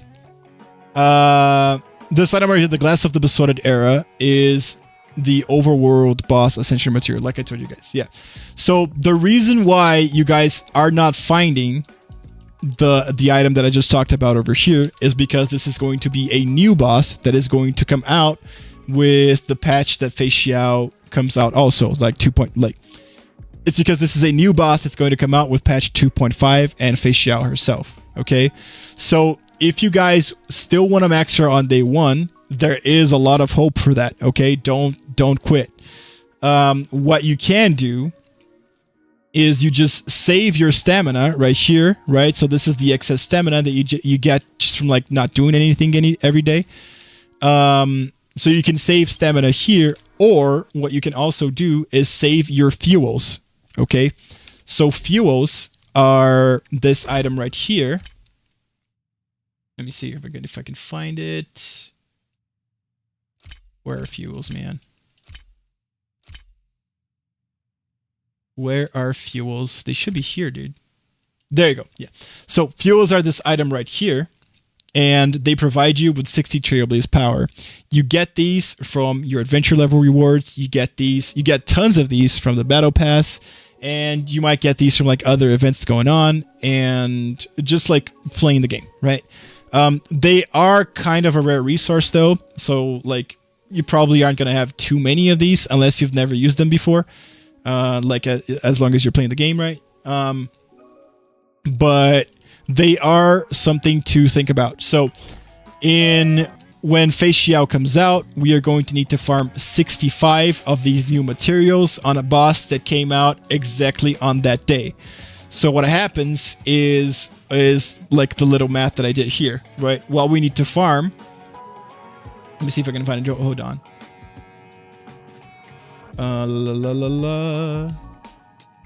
Here you go. Yeah, right here. Sorry. So what we need to farm is 65 of these. Every time you farm one, you farm for 5. And every time you farm for 5, you spend 30 stamina. That is equal to a total of 390 stamina, right? Which is equal to 1.6 or roughly 2 days of farming. Or, which I didn't write here, I'm going to write right now. God damn it, dude. Oops.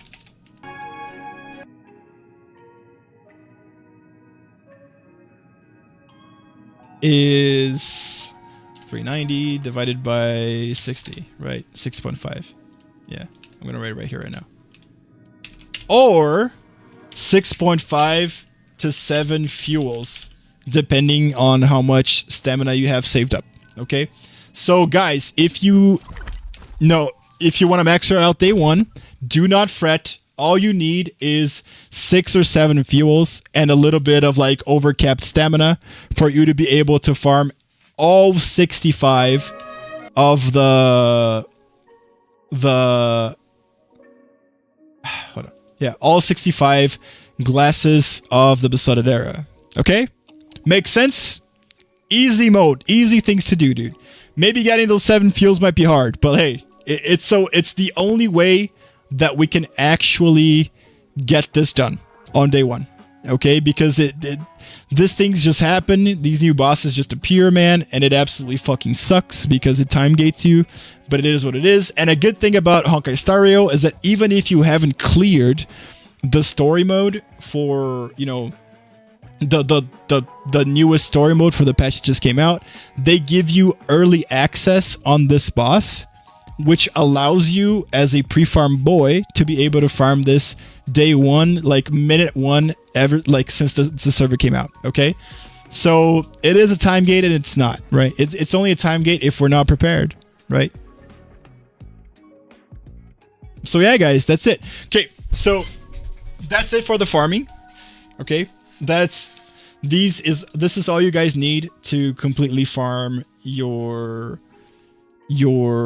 Feixiao to max level, max traces. What I'm gonna tell you guys is if you guys are going for the light cone also, then the trace materials go up a little bit. You're gonna need 98 refined ethers on top of everything else, which is what I told you guys is like 2 to 3 days of farming if you have 0. Credits go up to 3.7 million, and that makes your run go from like 6 days to 7, which is, I guess it's 1 day more that you're gonna need to farm, which is fine. And it is what it is. The total farming time should be about a month. Okay, if you have absolutely nothing, then it should take you about a month. Okay, which is not enough if we're looking to like max her out on day 1, especially when this video comes out.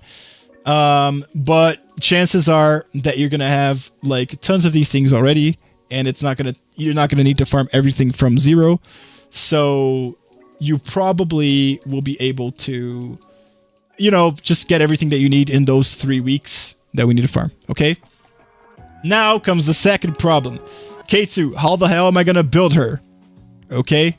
So I've looked in Feixiao mains a lot and saw what people were using. And it's really simple, guys. It really isn't that deep. Since she is a follow-up attack character, you're gonna probably focus on the follow-up set that just came out with Yunli. No, the follow-up set that came out with Firefly on 2.3, which is the set that I have on my Yunli right now. It's called the Wind Soaring Valorous. You're gonna focus on crit rate and crit damage as the main substats. Of course, she's a DPS character, and you want probably a crit rate or crit damage chest, depending on what your preference is, and you want attack or speed boots, again, depending on what your preference is, right? And then crit rate, crit damage as much. For the planar set, it's probably this one, which is Duran Dynasty of Running Wolves. Same thing. The reason why it's a lot similar to Yunli is because both of them are follow-up attack characters, right? Someone in the chat, Darrow in the chat, talked to us about, you know, how's about I build her break effect? Then sure, maybe you can build her break effect to the point where you're just going to do the same exact thing, but you're going to focus on break effect and speed, probably. And you're going to use Iron Cavalry against the Scourge and Kalpagni Lantern, okay? Just make sure that if you are going to build her break effect because of her effect on her ultimate, then you really need Harmony MC. Okay? Because Firefly has an inbuilt super break. So she doesn't really need Harmony MC. Like, Harmony MC is going to make her way better, but she doesn't really need him. Whereas Feixiao isn't going to have an, you know, inbuilt break, like super breaks. So you need backup dancer. Okay, that's just what I'm saying about that. So build really easy, not that deep, boys. If you just do what I told you here, she's probably gonna work out just fine, right? She's probably gonna work out just fine. Make sure you shoot for like a 1 to 2 ratio of crit rate, crit damage. Don't do what I do. I don't do it that well. As much attack as possible, and if you want to build her a little fast, probably something over 134 speed should be good. Okay, you shouldn't have problems if you do that. Like if we look at this one here, he builds Salsoto, which is also good for follow-up attack. This guy is using speed boots, so he gets 139. His crit damage is absolutely fucking insane. I have no idea how you get this amount of crit damage. Holy fuck, dude, you are a fucking god. Oh my god. 341. Dear lord, man. Holy shit. Yeah, this would be okay if it's like 8160, dude. To me, dude, already works out perfectly. That's just my opinion. But I'm more of a casual dude, right? Okay. Guys, that should cover... there you go. Yeah, so guys, that should cover our pre-guide farming. That should cover our pre-farm guide for Feixiao. I hope you guys enjoyed it. I hope I didn't talk too freaking much, man. But it is what it is, man. I want to be able to, like... I make these guys just because, like, there's so many people in my chat that are new to Honkai Star Rail. Like, we're getting, like, older fans right now. But there are lots of people in my chat that are new to Honkai Star Rail. They started playing recently. So I want to make sure that everybody has access to this kind of information, especially newer people, right? I want to thank you guys a lot if you stayed until the end of the video. And I want to give you guys my best of wishes if you guys are going for Feixiao and you're pulling it on her. And I really wish you guys the best of luck in, you know, just getting your queen home, man, and being able to max her out as much as you can on day one. So yeah, dude, like, if you guys enjoy this kind of laid back guides, man, please consider giving me a like and a subscribe. It really helps my channel out, dude. I do content on every gacha game that I play. It's more of a variety channel than like a focused one, which takes a little bit longer to build, but hey, at least I'm having a lot of fun and I love what I'm doing, right? But yeah, thank you guys again. I'd really appreciate if you could help the channel out. And dude, I've been Ktsu. I really hope you guys have good luck with Feixiao and her pulls, man. That's it. Signing out. Oh! We're done, boys. Thank you for sticking out that with me, dude. What time is it? 11. I gotta end stream, man. Yeah, I'm sorry, guys. I didn't mean for this to take too long. But we're gonna react to one thing first, dude. I really wanna react to the Feixiao thing that came out, man, and the Archer, because I thought that was insane. Go to my Twitter. Let me pull this up here quick over here.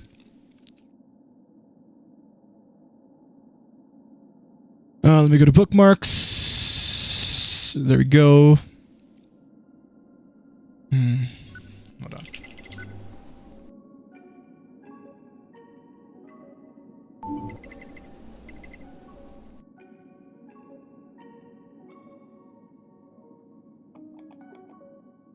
Really, dude?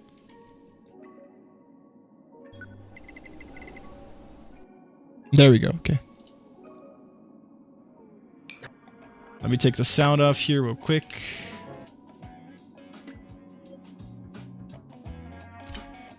There we go. Are you guys ready? I haven't seen this yet.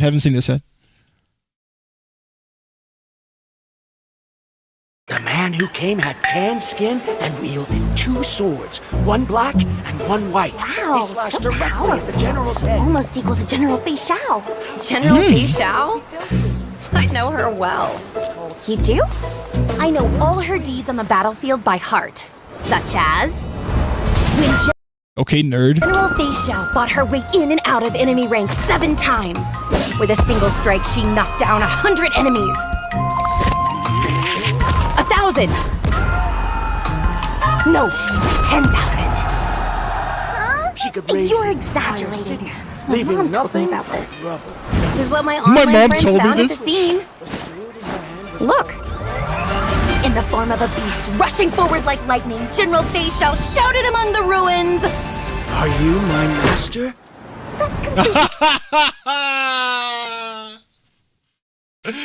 That's a Fate reference, boys.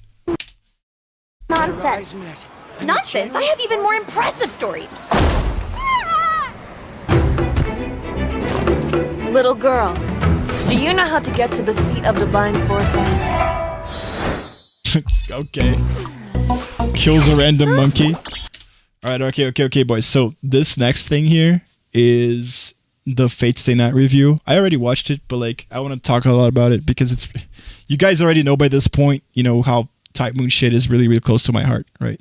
So right after this scene right here, we're gonna get the reveal for who the character on the Fate Stay Night collab was, right? It makes a lot of sense though. I know we talked a lot about the waifus, but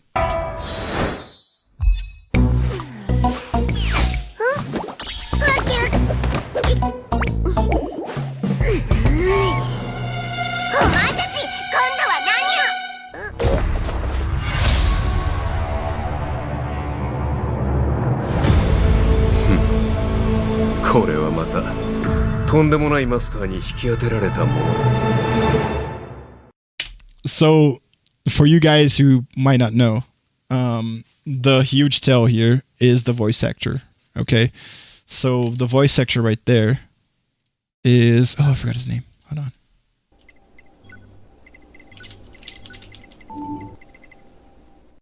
Yeah, Junichi Suabe. Yeah. So the voice actor right there. Wait, hold on.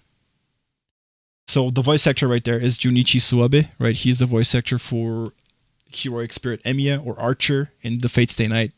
All of the Fate Stay Night media, really. The character, in case you guys don't know, also is this guy. I'm gonna pull him up here. Right, you guys can see him, right? Yep. So the character is this guy. I don't want to spoil shit to anyone, but he's a huge deal in the franchise. He's a huge deal in Unlimited Blade Works itself, which is the anime that they are doing. The anime that they are doing the collab on. You know, if you guys don't know, if it's the UFO table adaptation of the Unlimited Blade Works route for the Fate Stay Night visual novel. And yes, it is the, yeah, so he said it in the chat, like, it is the Archer, but it's the dude that fights with a black and white sword. So this is the character. The reason why everybody knows on Twitter or everywhere else that the collab character is confirmed to be him is because of the voice actor. And that's why they played the trailer in Japanese, even though it's like an English trailer, right? So if you hear it again.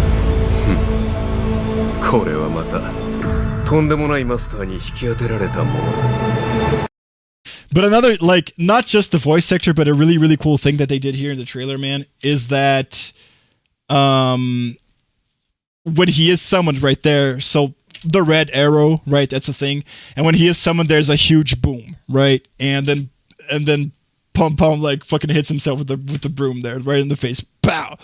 Okay.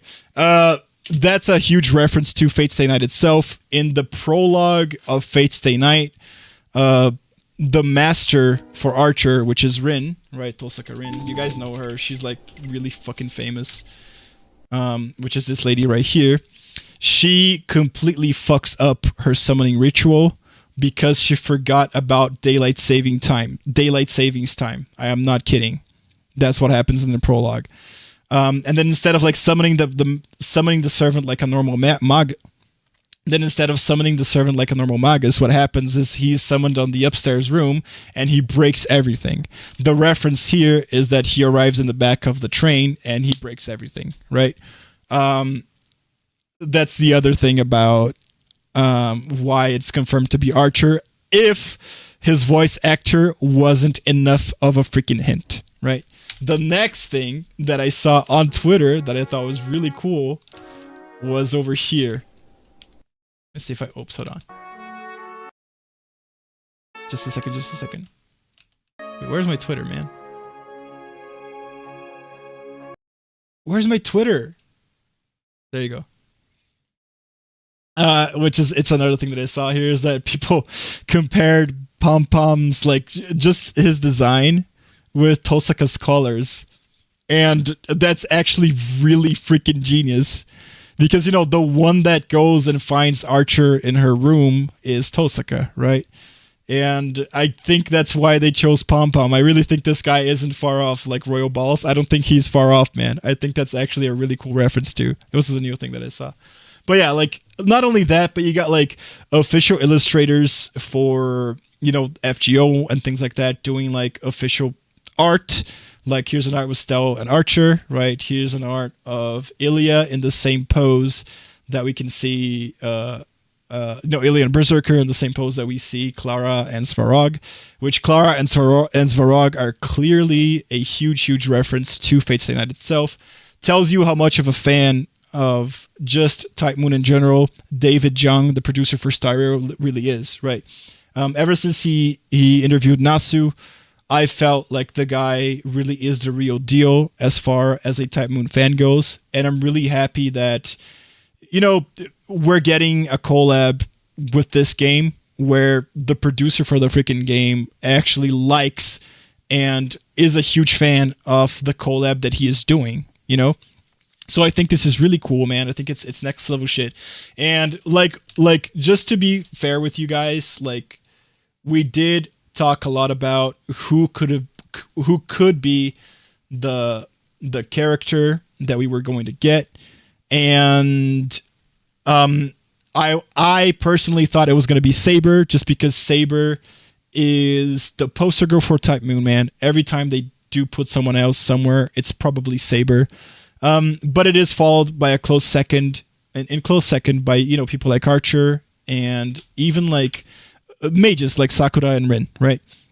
I remember back in the day I played Alchemist Cold, and I was so really happy that I was able to get Archer and Saber in that game. So like, it's not the first time that we've seen Fate Stay Night collabing with other gacha games, but I think it is insane that I am getting this collaboration in literally my favorite gacha game right now. So I'm really happy about that. I thought it was Saber. Lots of people on Twitter thought it was going to be Rin, just because of the fact that it was an Unlimited Blade Works collaboration, and I thought they were true.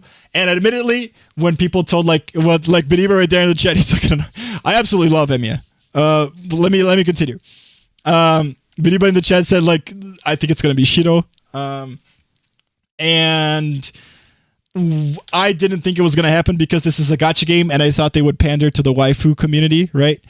And I really didn't think I was going to be wrong on that, but I was. And we actually got Archer, which honestly, guys, I don't think it's spoiler for anybody right now that he is Heroic Spirit Emiya. And I think it's insane that I didn't see this coming, actually. Even though, well, probably it was like a little bit of a confirmation bias on my part, because I really, really wanted it to be the waifus. I really, really wanted it to be the waifus. But it just makes a lot of sense, because David Jung, in like we were talking about, he seems to really, really like the idea of the reality marble. If we see Archeron's ultimate, right? It's no joke that he thinks reality marbles are cool, and we even see that in other types of medias, right? We have confirmation that the domain expansions for things like Jujutsu Kaisen, they are based off the reality marble, and so it makes sense that he would pick Archer to be the collaboration character. So yeah, I think it was my confirmation bias speaking more loudly than my reason was, but I think it's absolutely awesome that we are getting Emiya, dude.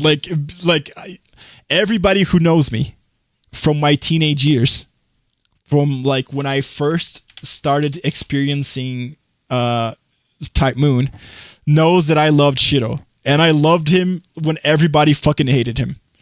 That's one thing that I can say. And I've just always been enamored with the ideal of being a hero, of trying to save as many people as you can in a society like ours.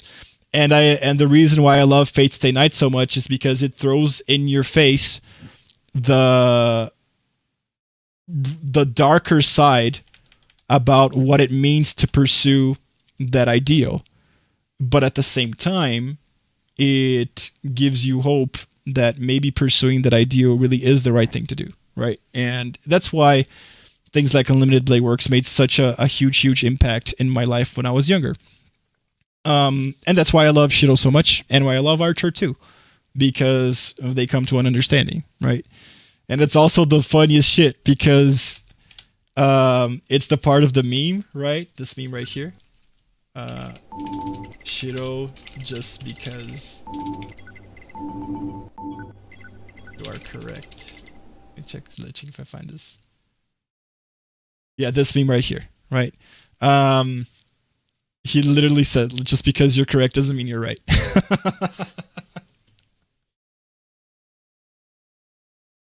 You're crazy like that, asshole. But yeah, it's I have this kind of philosophy. I rather do things that I feel are for the greater good, and I feel like they're good for me and good for the people around me, even if reason tells me that I'm just going to suffer for that. I think this is awesome. That's just my opinion, right? But it is a really funny meme, and I think it's a little bit like the ha ha ha ha ha scene from Final Fantasy X, where there is a deep meaning behind it, but people kind of like don't see it, you know? That's just my opinion, man.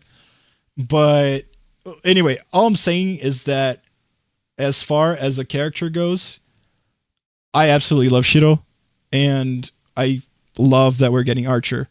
But I'm just going to be real. I think that, you know, Saber or Rin would have been much better choices. That's just my opinion. And it's not to diss on the fact that they picked Emiya. I think Emiya is absolutely fucking hype, right? I think Archer is hype. The Emiya theme is like one of my favorite, you know, soundtracks of all time. And it gets me hype as much as, you know, the next guy. So I think it will be pretty cool to see him, you know, summoning Unlimited Blade Works and throwing swords at people in this fucking game. But I do think they're wasting a huge opportunity by not having at least one of the famous waifu characters from Fate Stay Night, dude, you know? But we don't know. Maybe we could go on Copium here and say that we might be able to get, you know, more characters than just Archer. So it is what I think, right? So we can go in Copium here and think, no, maybe we're going to get Rin 2. Maybe we might get Saber 2. Maybe it's not just one character, right? If me rationally, I would have to make an educated guess here. I think that we are only going to get Emiya. We're only going to get Archer. Because it's just a lot of fucking work to make a character. It probably is, right? But if they do decide to go all out and they put out new characters, then it's just going to be way better of a time for us. The only problem is going to be the freaking huge bank loan that I'm going to have to take and the kidney that I'm going to have to sell in order to, you know, max out these characters when they come out, because they are 100%, in my opinion, going to be gacha characters. You know, they're not going to just be given out for free. Maybe if they do 2 characters, then maybe one of them will be given out for free, but it's going to be a fucking 4-star. You better fucking believe this. Which might even be Rin, you know, because she's a Magus. She's not a servant, I guess. I don't know. But it's still, I still think this is a huge win. And I couldn't be more happier that, you know, something from my favorite author of all time is making it into my favorite gacha game currently. So yeah, that's just how I'm rolling on this, dude. I think this is awesome. I am very excited. I wish that they would confirm if this character will be a gacha character, if we're going to need to roll Stellar Jades on him, which we will. Because if it is, man, then I'm not kidding you guys. I am going to start saving starting in January. I will not freaking spend a single Stellar Jade starting January if this character is confirmed 100% to be a gacha character, right? And I know that I'm just not, wasting these opportunities to get out of characters because I'm saving for this. And because, like I tell you guys, I play gacha games way more because of the characters themselves than just the meta game or if a character is good or not or whatever the fuck, right? And there's nothing bigger than... There's nothing that they could possibly do that is bigger than a Type Moon collaboration for me to want to roll on and want to max out a character. And I love Type Moon to the fact that it really does not matter to me what character it is, man.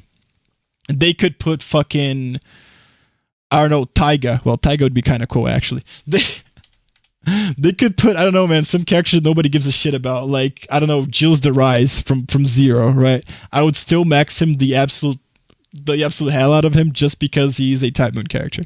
But that's just the way I roll, right? And because I love this franchise so much, both of them, right? Hopium, yeah. I think it's more like Nasu has good ideas, but he's not a good writer. I think he depends, because I think that I just being like non-biased, the first things that he wrote, like Tsukihime and Fate, they're not well written, right? They're not the best written things ever. But I think his world building, I've honestly never seen anything that I liked better than his world building, than his universe, right? I honest to God don't think I've seen anything better than that in my life as far as that goes. In my opinion, okay? Of course, he's not as... he didn't create high fantasy like J.R.R. Tolkien did. I'm not saying he's better than someone like Tolkien, okay? That's not what I'm saying. I'm saying as far as modern fantasy goes, which is my favorite genre, I've never seen anything that comes close to it as far as the Nasuverse goes. And I do think the way that he explores the inversion impulse, the psychotic tendencies of characters, and just what goes inside their head, ideals and things like that. I love that. I love the way he explores those things and the way that he always gives backstories to every single character, right?